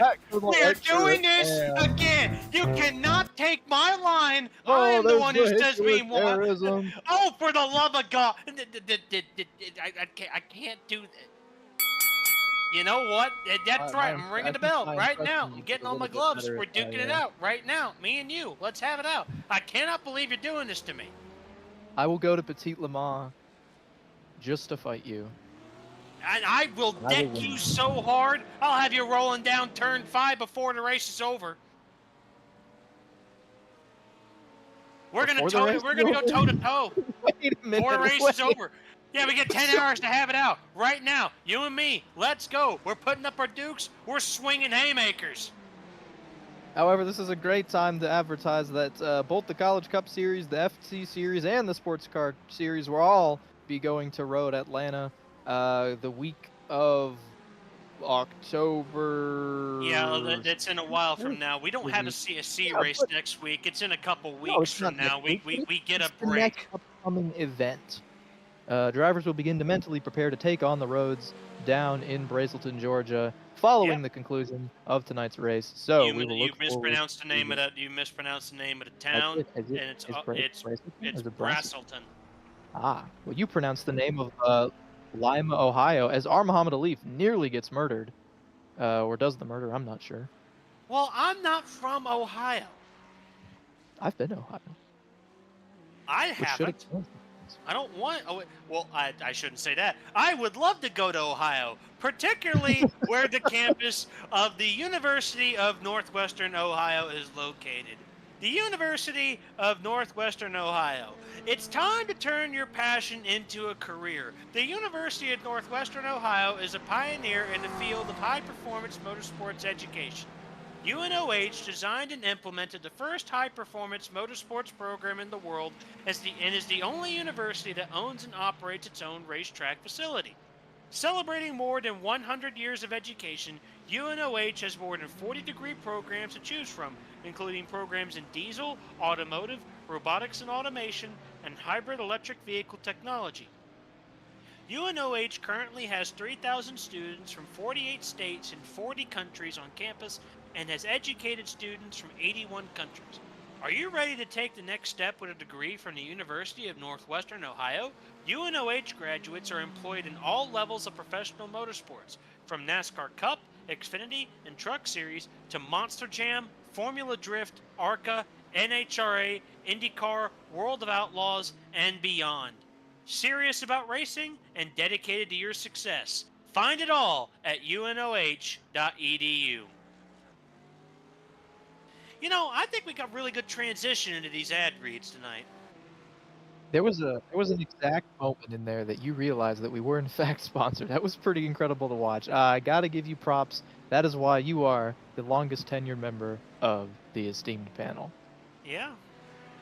I've been told that there is somewhere in the chat that says that he thinks I'm losing it. I'm not losing it. I may be clinically insane, but that does not mean that I'm losing it. R. Muhammad Alif is in the pits. And if R. Muhammad Alif is in the pits, that means I get to talk to this man.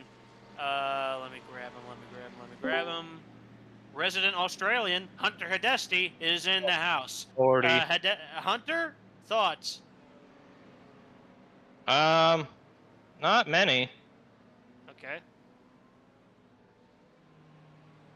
How's your race been? Uneventful, and I'd like to keep it that way, to be honest. Well, you're P4. You know, we don't- Uneventful shouldn't be P4. It should be like P2. Well, you gotta play the strategy with these things. Uh-huh. You've been lapped by Sean Campbell twice. Yeah, a few people have been. That's true for a few people there. In fact, he's lapped I don't know about the whole twice field part, twice. but He's lapped everybody but Ben Fiore and Jaime Plasencia twice. interesting. You have a you have a 3-lap lead over our Muhammad Alif. And I'd like to keep it that way, you know. Kept my nose clean. Yeah. Putt around. Yeah. Get some good track space. I will say the track is much emptier now. I don't know what's happened, you know. A lot of people have You know, died. you got that what you might call it, TikTok the rapture talk. Yeah. The kids and their laboo-boos getting, you know, yoinked into the great beyond or whatever. It indeed did happen. And all that's left is us heathens. Yeah. Well, Hunter, you ready to play the game show? I'm always ready, Nick.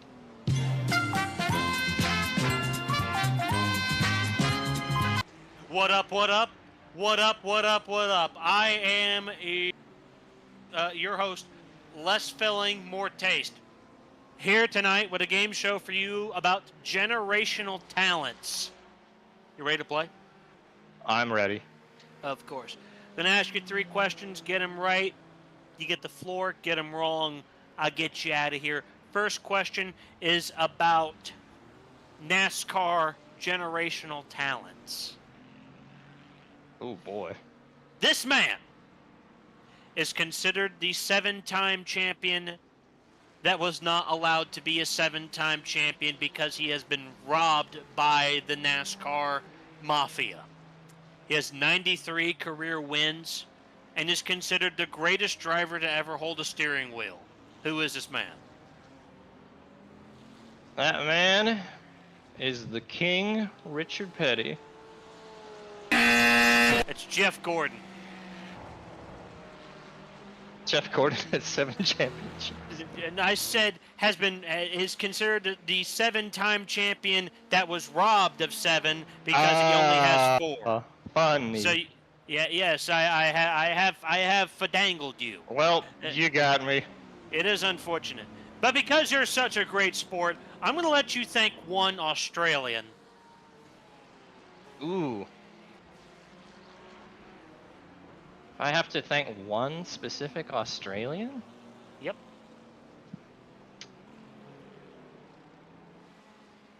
Well, I guess I'll thank Brock Feeney for... That's it. Yeah, and LNP2 just took the fastest lap at a race. Wow. Yeah, Jay Cummings, he just took the fastest lap at a race. Our Muhammad Alif, for the first time I can say this, has run out of talent. And I don't get to say that very often, so I will take advantage of the moment. This Muhammad Alif kid, you know, he's one of the up-and-comers in the CIL. He's still trying to make a name for himself, hasn't started too many races, you know, doesn't have too many results to show for it. But, you know, our Muhammad Alif, I think in a couple of years, he's going to be a guy where, you know, we look back and we think that he's really in his prime. You know, right now he's just starting out.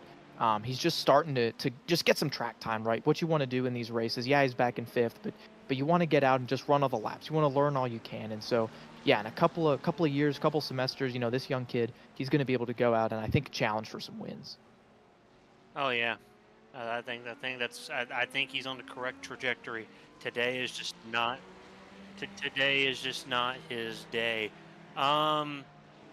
Meanwhile, I believe there is a brewing battle for the lead of GTP. I mean, not GTP, sorry, LMP2. We're getting to the point where Jake Cummings is within a second and a half of Ricky Paz. And I'd like to get the camera on Ricky Paz if I could, please, as Jake Cummings is in the grass a little bit there. It's actually going to extend the lead for Ricky Paz, who's currently sitting with a 3-second lead over, now 4-second lead over Jake Cummings. That is the closest battle for the lead within the classes, and and also the battle between Nick Henley and Robert Kiesel has potential to do something incredibly smart, incredibly smooth. So I think those battles are going to be ones that we're going to need to keep an eye on, as Nick Henley has passed Cade Corbin there. Cade, thoughts? Well, I'll tell you what, that's not the first time I've been passed by Nick Henley. I'll tell you what, though, Kelt Quick has been looking really good all race. We've highlighted him a couple of times. He's been running pretty well. The fact that Nick Henley has gone out and lapped him on pace means that 65 car is laying down some pretty good laps. He's got some really good things going for him. Got a big gap back to Enrique Nino. If he can keep it straight for another 30 minutes, which is a tall task, the track is still a little damp, but if he can keep it straight, Nick Henley is looking at his probably, I think it would be his first ever win in the CIL. So good stuff for Nick Henley. We saw Ricky Paz in an LMP2 set the fastest lap. He, I believe, has just put on dry tires or has found something. He is trying to run away from Ricky Paz as Nick Henley finds himself in heavy lap traffic. There's Ricky Paz. Yeah. You're telling me your ears are bleeding. They in fact are. I've got how have I done that? I'm not into. I don't know, Nick. I don't know. I do apologize. It is okay. I guess I just need better ears. You might. You need better driving skills, that's for sure. I need that soundboard. You've said that so many times tonight, it's just started to lose its meaning. This is a battle for position, I believe. Alexander Diamond on Nate Smith. He's going to swoop in and take the 5th spot. Diamond qualified really well, slid back a little bit, but the driver from Drexel has powered through the GT3 field. At one point was outside the top 10, and he is now back inside the top 5 and looking for more. The next spot on his plate is Robbie Kiesel.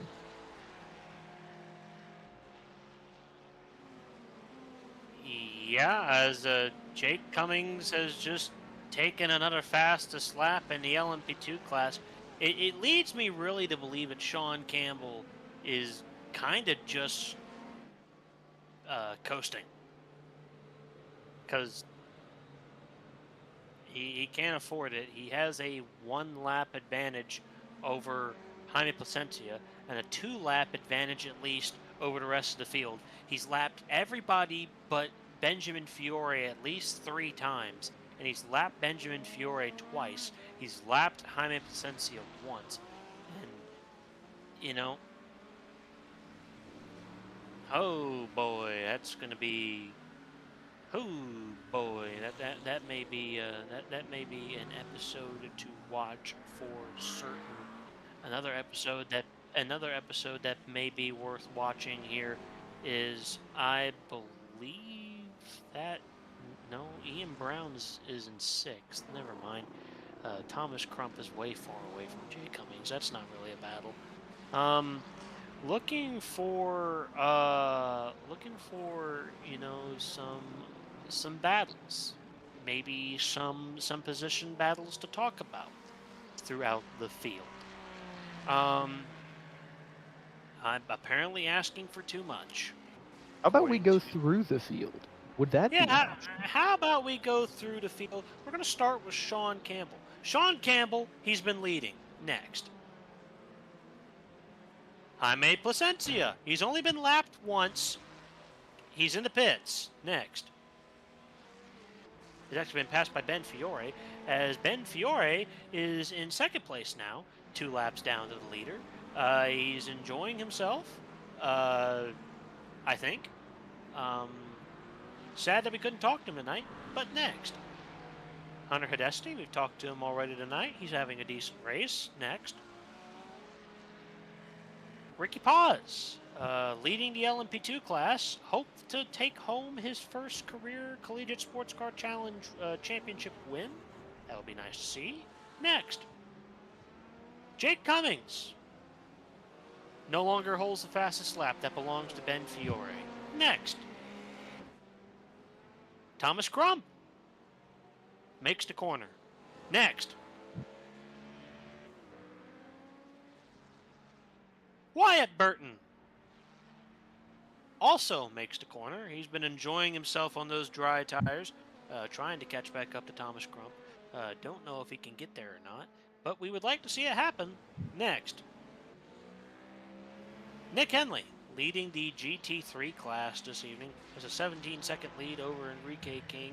This would be Nick Henley's first ever win in anything CIL related if he can win tonight's GT3 class event for Ball State University.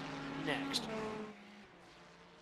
Enrique Nino, last time out's winner in the GT3 class. He's come back from that incident with Cale Davidson that unfortunately put Enrique Nino into some tight situations. He's having a good run out there tonight and hoping for some similar results. Next, Jake Dick, Ball State driver, enjoying a career day. Next, Robert Giesel Jr. Robert Giesel. He should have won Road America, according to Enrique Nino, his teammate, who would eventually end up winning the race. Had a pretty strong, run tonight until we got to where we were. Sean Campbell just took the fastest lap of the race.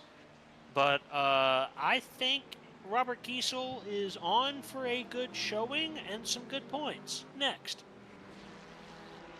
Alexander Diamond, P5 in a GT3 class right now. He's getting passed by Hunter Hidesti there. That is for overall track position. He's enjoying himself. He's having a good run.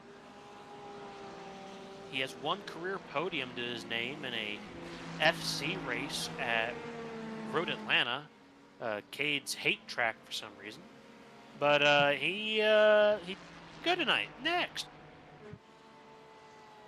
Nate Smith, P6 in the GT3 class. Nate Smith has had a very adventurous evening. He was the first person I commented on his inability to drive cars in the wet, but he has turned it around now that we're getting drier and is showing good speed. Ben Fiore. Yeah, Ben, this is an actual battle here. This is a battle for position. Jaime Plasencia versus Ben Fiore. What happens here? They get into the corner here, nice and deep. Jaime Plasencia has a little bit of a better drive off. He'll have a little bit of air cut from Henley. Jaime Plasencia. Oh, Henley doesn't really know what he's doing. He actually screws over Plasencia there. Fiore takes a second place. That is an interesting way to go about traffic. Jaime is back to third, but now Fiore dealing with more traffic. Jaime has the opportunity to capitalize on this. I think he might. They're traveling with each other here. Jaime, does he dive here, or will he set up for a run into turn one? I think he's going to set up for a run into turn one, as Ben Fiore having some difficulties there with some extra traffic. What is he going to do here? What is Jaime going to do? Is there going to be an opportunity? They're going to split the GT3. Here comes Jaime Plasencia and Ben Fiore. They do a little bit of snaking, if you will. Ben Fiore back up top. Jaime Plasencia will not go for it, will not make the dive. Ben Fiore, he went a little bit hot into that corner, but he did make it happen. Here's Jaime Plasencia's on board here. We're seeing what he's going through right now. His decision making. Good gear change there. I like second gear in this corner.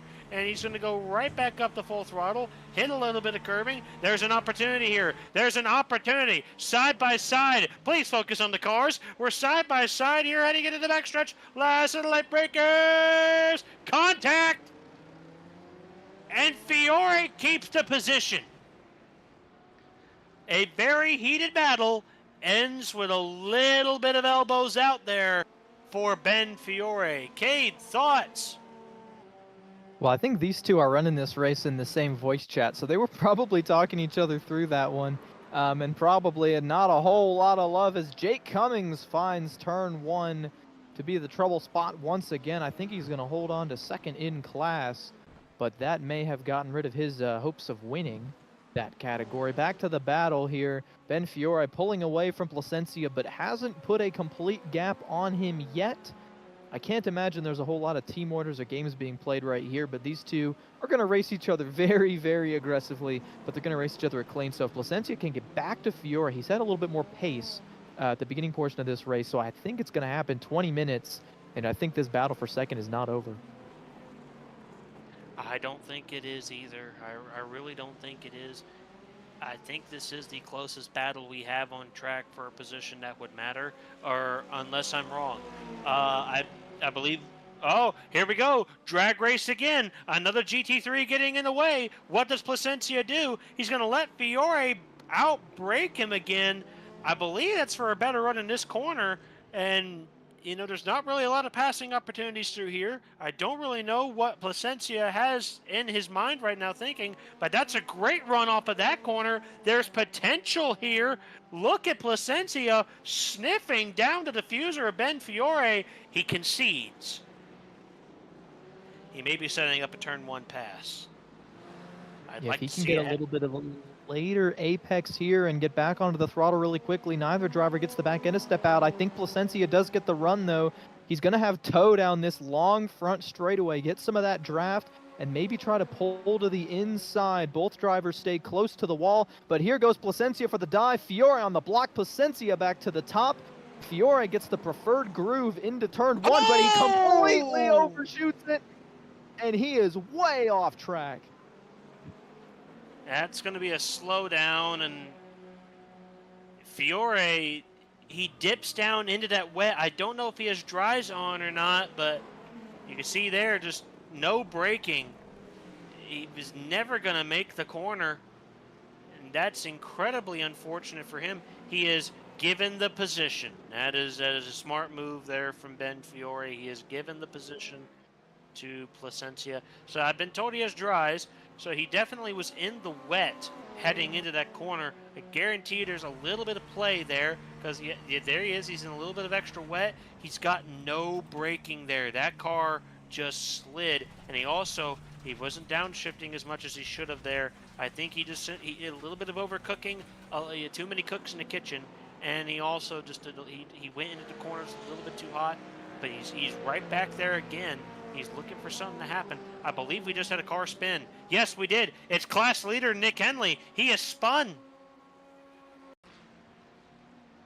Class leader Nick Henley. Traffic. Ooh! Oh my gosh. That's a hit. To the door. That's a hit. What happened there? That just... Oh, I think that curb that's over there on the right side of the track just has not been used all day. It's still got a ton of moisture in it. And as soon as Henley hits that, it kicks the car back to the left when he gets on the brakes. Nearly gets run over, merging there. That's Gavin Marzan, who's a driver from FIU. Interestingly enough, the beneficiary for this is going to be another driver from FIU. Enrique Nino was going to gain some serious time on Nick Henley. Our Muhammad Leaf has blown a motor. And that is bad luck for 2 Ball State cars right in a row. If that is the case for the 12 of a Leaf, here's riding along with Nick Henley, and you can see it as soon as he gets on the brakes, the car gets very upset, and he is right into the door of Gavin Marzan. Yeah, that's a pretty interesting deal right there for him. Enrique Nino is catching him by the hour.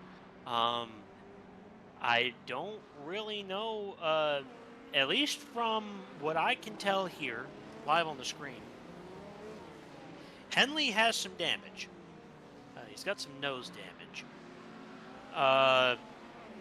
Do I believe it's enough nose damage to, let's say, harm his ability to win the race? That I don't know. I'd like to see, he also runs wide and he hits the wall.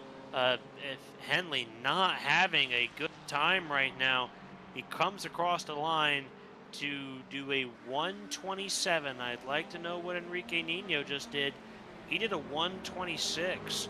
So there is about a second worth of damage on that car from Nick Henley. I'm looking at the amount of time we have left. I'm seeing best guesstimate here is I'm definitely seeing 2 laps is 3 minutes, and with 15 minutes to go, I'm seeing, let's see, 2 times 5, 10 laps maybe. There may be a position change for the lead as Jaime Plasencia now has the fastest lap of the race at a 1:18.917. Good for Jaime.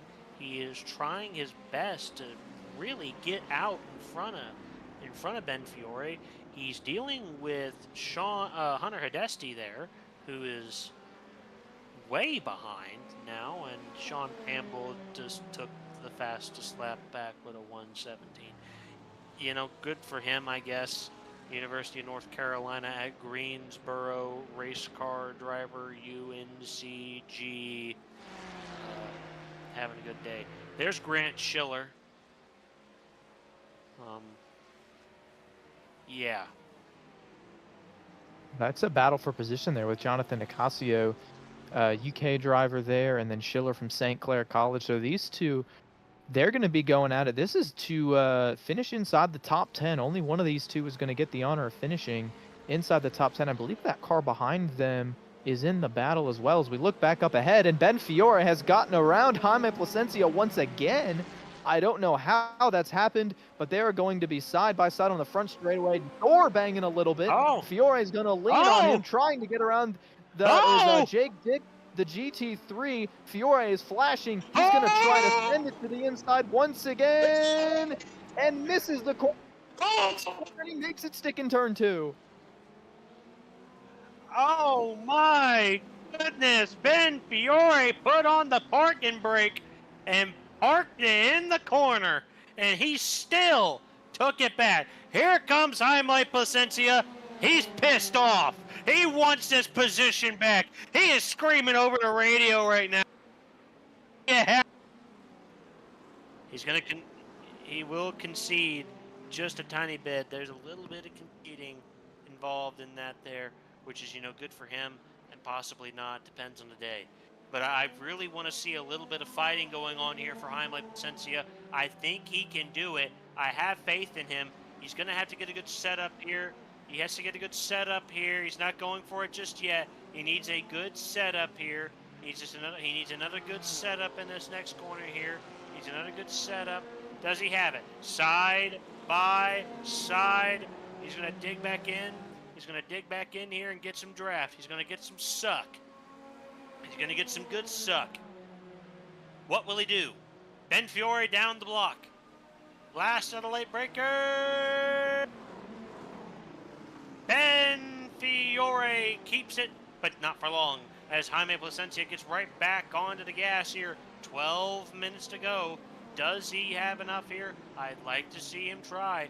As Jaime Plasencia gets around, he gets around that next corner and gets a good run. I like what he's doing here. I like this run off the curbs. Does he have enough? I'd like to see it happen. Can he? Traffic ahead. He dives back in. Is he going to fight through it? No, he's not. He smartly concedes. Oh, that's Alexander Finity's nightmare right there. He's now getting in the way of this battle, and now it looks like, Jaime, he gets his elbows out. He doesn't like that traffic being there. I wouldn't either. He gets right through it, but he has lost a significant amount of time. Ben Fiore! He just hit somebody! I want to say that might be Andrew Hordes. I'm not entirely sure, but Fiore got a big run on that GT3 car there and just turned in like the 555, wasn't diving for the corner. I'm not sure who that was on, but Fiore realized, hey, I'm going to get a corner cutting penalty no matter what. I might as well cut as much corner as I can. And he is now, looks like he's going off to the side to maybe is that a park concession? That is a concession. Ben Fiore has conceded. He has conceded. And he has also given up the third spot to Hunter Haddisty with that contact. Oh my goodness. Good for him. Maybe not. Who knows? Ben, brake. Some brake pedals there, Ben. Please, brake pedals. I'm sorry, that was not Andrew Hordes. That was Matthew Monroe in the 54, another driver from Ball State that the contact was with. I really can't put that on the GT3. I'm with you. I think Ben needed to set that pass up just a little bit sooner, and unfortunately, looks like it is going to knock out a third GTP from this race. Yeah, it just might. You know, when you're looking at the fact that our GTP field was only 6 cars tonight because some of our regulars did not show up, and to top it all off, 3 of them have died. It's not been a great evening for our heroes or our zeros, if we really want to call it like it is. Meanwhile, Nick Henley is running 126.5s compared to Enrique Nino's 126.9s. So even with the damage, Nick Henley is holding on to the lead. That is Sean Campbell right there. That's not who I'm talking about. But Enrique Nino is actually dealing with a lot of traffic right now. We got a lot of racing going on. Enrique Nino is not happy that a Ball State teammate has passed him and is doing a very good job of blocking for him. I'll tell him that much for free.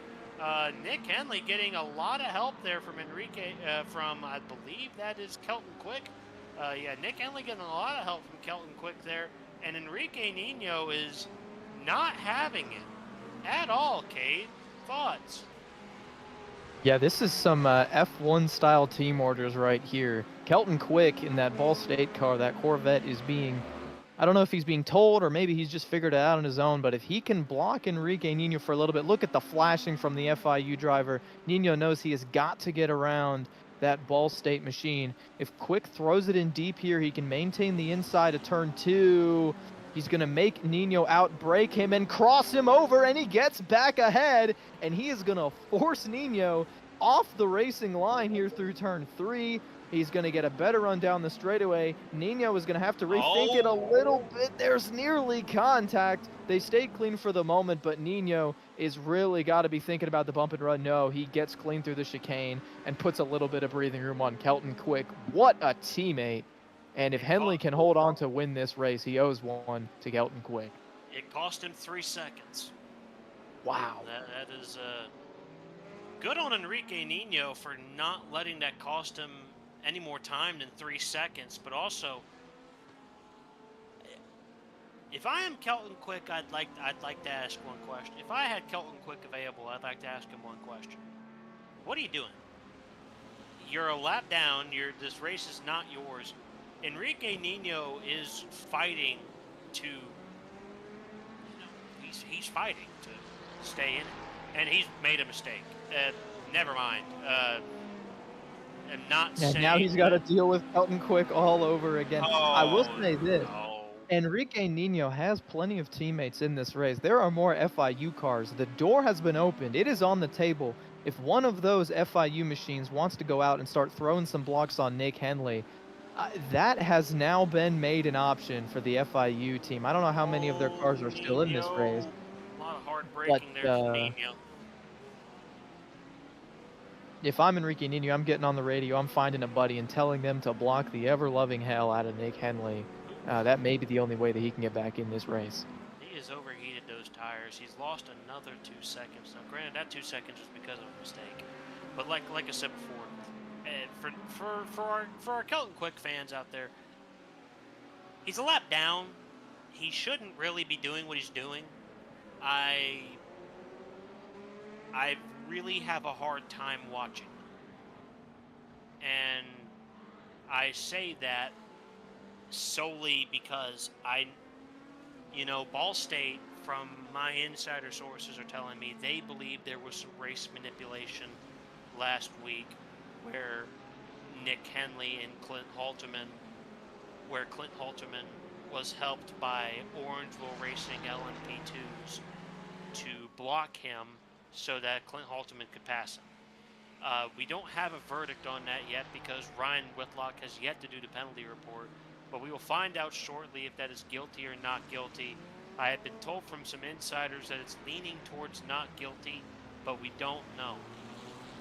Ball State has been a school of, well, we can just really call it, they're a little bit petty when it comes to things they think has happened to them, but really hasn't. And I really do believe that they think that they've been manipulated against, and so it's guns out. And that's just something I really don't want to see in here. That's not really good for this league, for this series. I hope Enrique Nino can get back up there and have a fair fight, knowing that it's probably not going to happen. But that's just unfortunate. I'm sorry to see that. Meanwhile, Ricky Paz, he's leading Jake Cummings by 9 seconds. Jake Cummings is doing 122s, and Ricky Paz is doing 122s. So there has really been no change in terms of pace between the two of them. They're pretty much equal. Jake Cummings' mistake into turn 1 is going to more than likely be the killer that forced him out of a victory, which, for Jake Cummings winning 2 in a row, a lot of people have a lot of reports out on Jake Cummings about the first race that have not been answered. There is potential that he gets disqualified for his events, especially lap 1, turn 1. But, we've yet to see those results. But, for right now, P2 for him, that's all fine and dandy. I expect a lot of incident reports after this evening, as far as with incidents are concerned, because we certainly have seen a lot of just crap occur on the field of play in terms of drivers being unable to handle the rain. This is Ricky Paz. He is leading the race. There's Ben Fiore, but there's Ricky Paz. He is leading the class of his race by about 6 seconds. Is what I'm seeing right there on the screen. I do believe that he could hold on to it with 3 minutes to go. 8 seconds. Sorry, I'm being told it's 8 seconds. I can't read. With 3 minutes to go, it's looking like a 3 more laps affair, maybe a 2 more lap affair, if you will. But ultimately, this will be a very convincing win for Ricky. His win at Vegas NFC, some would say it's not convincing. Some would say it's only because people with more talent at Indy Oval than him were unfortunately taken out by other people's affairs. Some would say that Ricky is on for his first win on merit, and I would say there may be some validity to those claims. But who really knows? I'm not going to be one to talk about one or the other. I'm here to talk about Cade Corbin's thoughts. Cade, thoughts?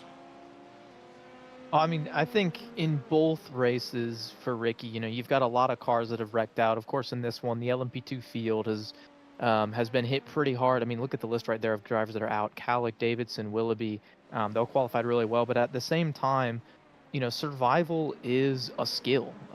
We see it all the time on the Cup Series, now this series, and of course on FC Ovals especially. And so for Ricky Paz to be able to, maneuver his way through that, play the right strategy both last Thursday and today, a couple of weeks ago on Thursday and today, he's taken that same skill set and he's been able to apply it to a road course. And I don't think it's necessarily that either win validates the other. I think it's now that you've got multiple, you have really that stat sheet to stand on. And I'm not going to give it to him yet. 2 minutes. I do not want a commentator's curse this guy because he's put so much work in behind the scenes for the league. But definitely having 2 wins you can't really put 2 asterisks on there, right? You can put 1 on 1, you can maybe do one or the other, but if you win in 2 different disciplines, you know, the judge is out on that one. The verdict is that you are a CIL winner no matter what. So for Ricky Paz, it's a big win. Nick Henley, the exact same thing, you know, his way. Of course, this is going to be his first win. So if he gets another one, you know, it's that same kind of situation. You've got 2. Not to take away from what he's done today. It's been pretty fantastic to watch that 65 car. And Ricky Nino has reeled the gap in just a little bit, but I think it's too little too late. And then, of course, for Sean Campbell, he's already got so many wins. He's already got so many accolades that this one is maybe not going to be as much of a highlight as it is for Paz and for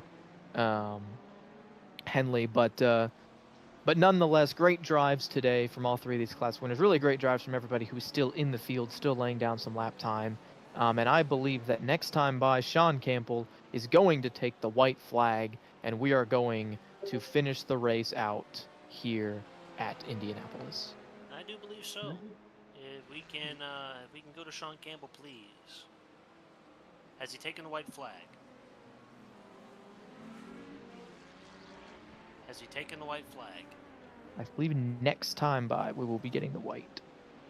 It will be next time by, is what I'm being told. Well, for now, I did have one. Did I have one more request of a spotlight? Typically I get a few. Did I get one more? I'm trying to make sure I covered everyone's bases. Jake Dick has been requested to be shown on screen. We're not on the final lap, are we? We're not on the final lap, right? Is Jake Dick, while we get this finished out? Heading for a podium. This is the white flag? Yes, it is. Coming to the white. I think. It is. I have been told it's the white flag. I didn't really get to monologue for him, but Sean Campbell has won the Generational Talent Shine at Indy 2hr, presented by Larson Fanclub. Thank you, Mr. Producer Man, for giving me wrong information. I couldn't have a good long speech about Sean Campbell. Give me Ricky Paz, please. Ricky Paz. He's coming to win the LMP2 class. If I can't talk about Sean, I'll talk about him. Some say that the win last Thursday at FC in Las Vegas, or 2 weeks ago at FC in Las Vegas, was not legitimate. Some say it's been a very long career for Ricky Paz with very little accolades to his name. Some say that Ricky is going to retire soon. All we can say is he's won the LMP2 class tonight here at Indianapolis in the Generational Challenge Shine Indy 2hr, presented by the Larson Fan Club. Nick Henley. Jake Dick is slow. Nick Henley Nick Henley won. Congratulations to him. That is the field. That is the show. Glad to have you. Let's get ready for some interviews.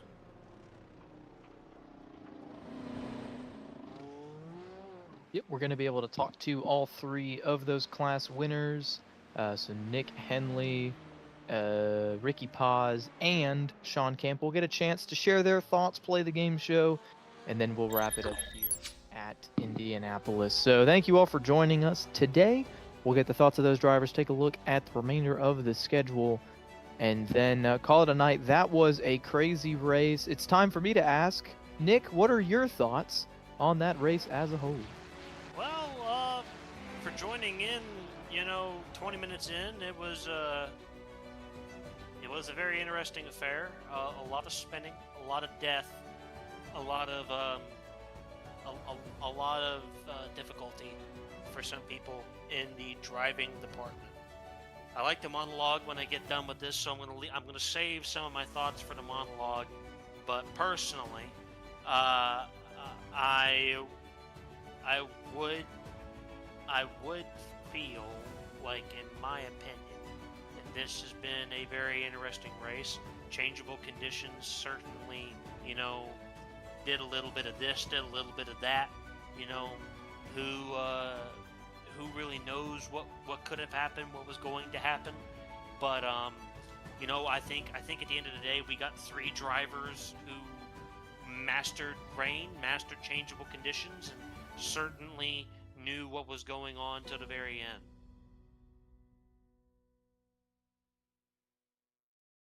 And with that being said,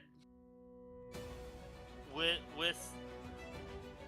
that being said, we are going to start with our GT3 winner, Nick Henley. For the first time ever, we get to talk to this man as a winner of a CIL affair. Nick Henley, GT3 winner. Tell us about it. Oh my gosh, guys, what a race. I'm speechless right now. I can't believe it. I don't know what to say. Yeah. Well, actually, let me say something real quick. Before the race, in practice, I was talking to my teammates, and I was like, guys, I have a feeling tonight, and I seriously, I can't believe it. It's crazy. But thank you, guys. A good show for you, sir. Cade, got a question for him? Well, I mean, we mentioned that it's your first win. It's been a little bit of a long time coming, but what does it mean for the work that you've put in, kind of finally paying off here tonight? Yeah, I've always been a sports car driver. It's always the type of racing that I gravitate to, and so when I heard that we were doing multi-class this semester, multi-class sports car racing, that's what I'm all about, baby, and that's what I love to do. I put a lot of work practicing. I originally thought I was going to be using a different car, and I jumped to the Ferrari now, and so it's been a lot of work kind of transitioning to that. But I put a lot of work this week just practicing rain. I think this is my first ever rain race. I don't do like the Rainmaster stuff, and I'm shocked. I don't even know what to say. Understandable, completely understandable. So, Nick, sponsored question of the evening. Let's say you weren't a bum and you didn't go to Ball State. You decided to go. You decided to go to the University of Northwestern Ohio. What degree would you get from the University of Northwestern Ohio? I don't know. Business? I don't know. Business? I mean, business is potential, but good answer. You ready to play the game show? Yeah, I'm excited to. Yeah, sure.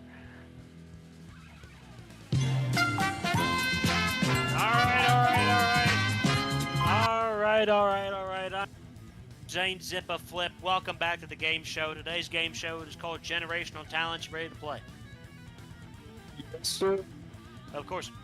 So, I'm going to ask you 3 questions. Get them right, you get to have the floor. Get them wrong, I get you out of here. So, first question. We're going to talk about Formula One generational talents. This generational talent is known for having a generational talent at bottling other championships that he should have won. He only has 2 world championships to his name and 32 career Formula One victories. Who is this generational talent? I'm such in a haze. I don't know. Fernando Alonso? That is correct. That's first question right. Second question. This is NASCAR generational talents. Some... I don't know how to be like NASCAR.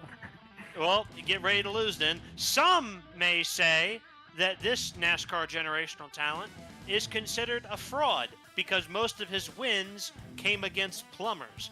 But 200 wins certainly has him in NASCAR's generational talents. Who is this man? Richard Petty. That is correct. You're up to 2. You are up to 2. So how about you now? Third question. Sports car racing generational talents. Some will say that this man is the bane of Ryan Whitlock's existence. And some others, particularly at Wayne Taylor Racing, will say that this man has cost them several championships. Who is this sports car racing generational talent?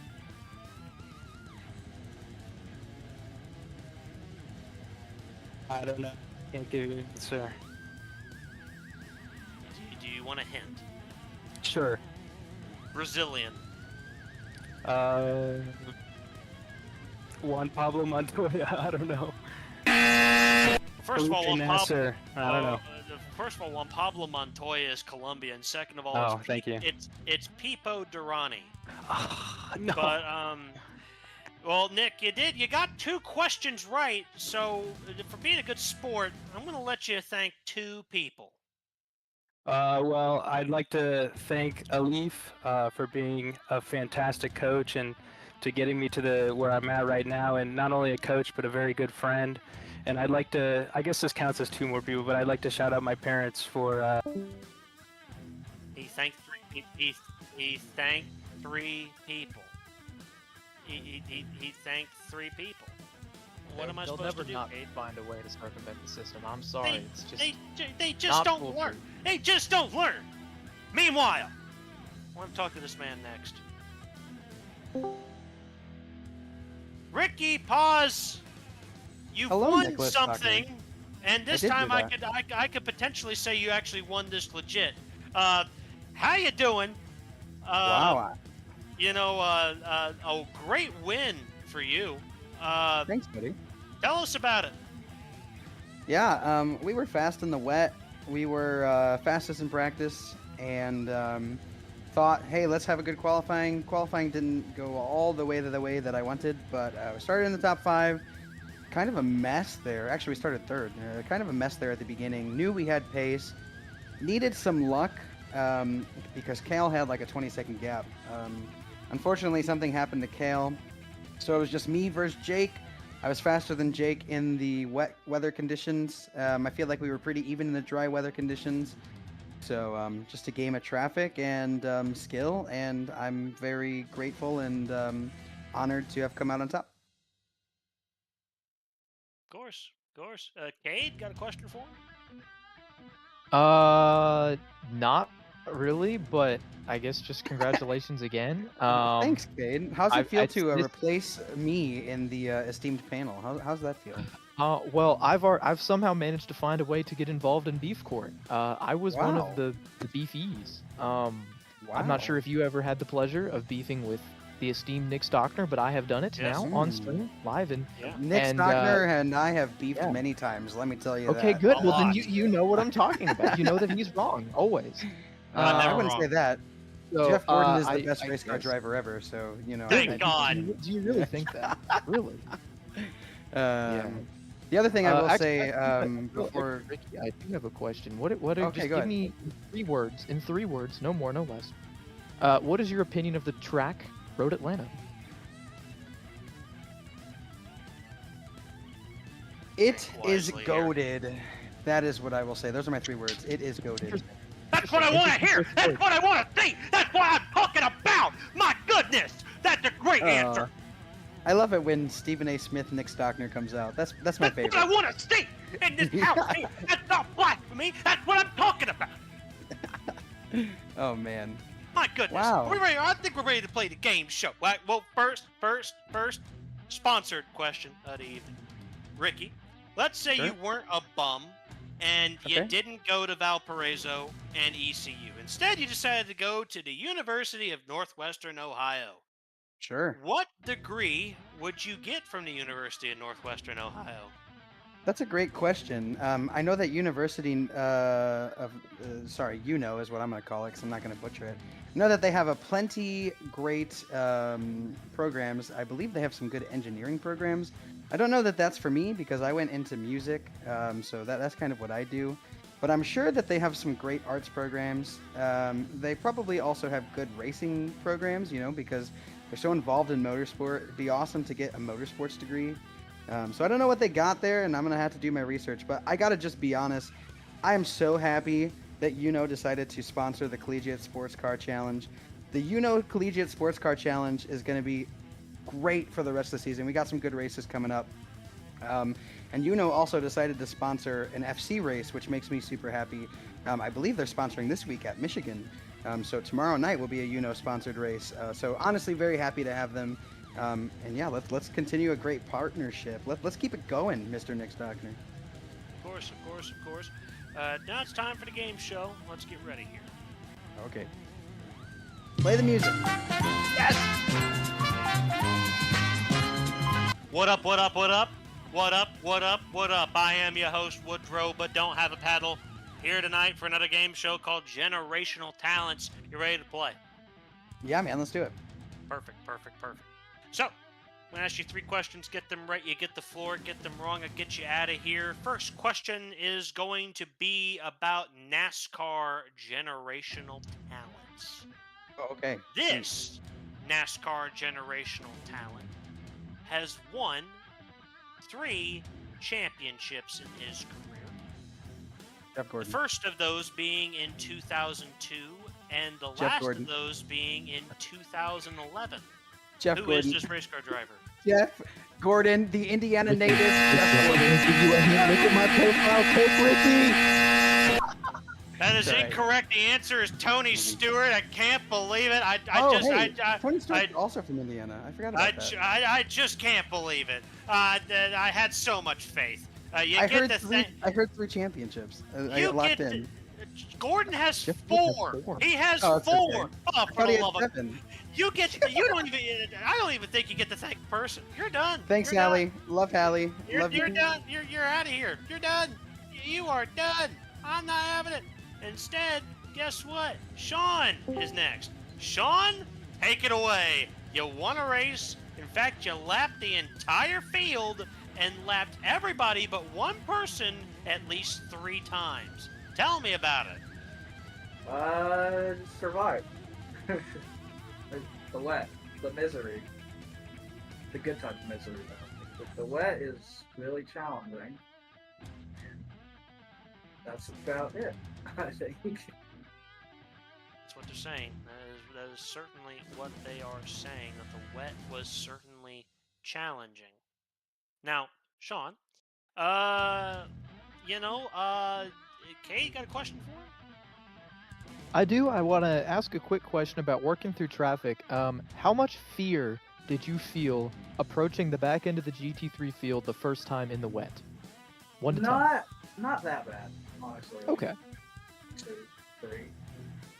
Just Okay. I knew some stuff is just a matter of being patient with them because Red America, some people just are scared in traffic, so it's not split or anything, so there's no hustle to get through. I don't want to kill anybody, basically. So I was going to take it really chill. There were a couple times when we went to the dry tire after the wet where people were being maybe a little too cautious in GT3, which spooked me a bit, but I don't think I hit anybody. I got 3 off tracks, but no contacts, so that's good.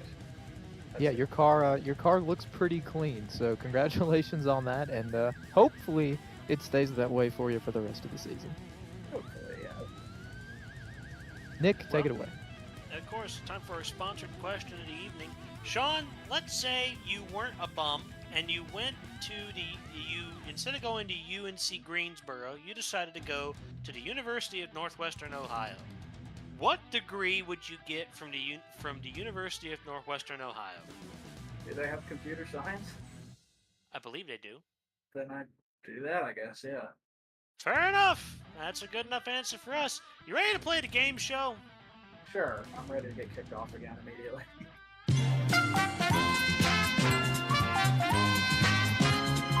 At least he knows it's coming. Welcome back to the game show. I am your for the last time this evening, Zane Zipper Flip. Here we go with a game show, Generational Talents, where we get to talk to you about 3 questions about generational talents. You get them right, you get the floor, you get them wrong, I'll get you out of here. You know the rules. Let's get ready to play.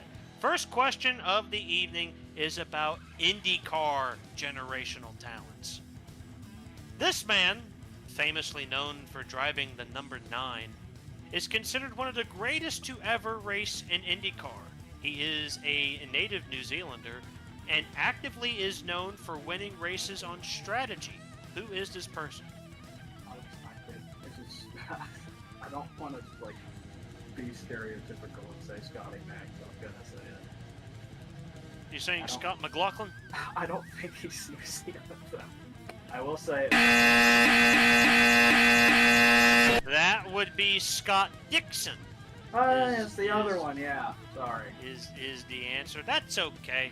How close was I compared to everybody else? Well, it depends. Nick Henley got 2 right. I don't think anyone actually won game show. We had some people get.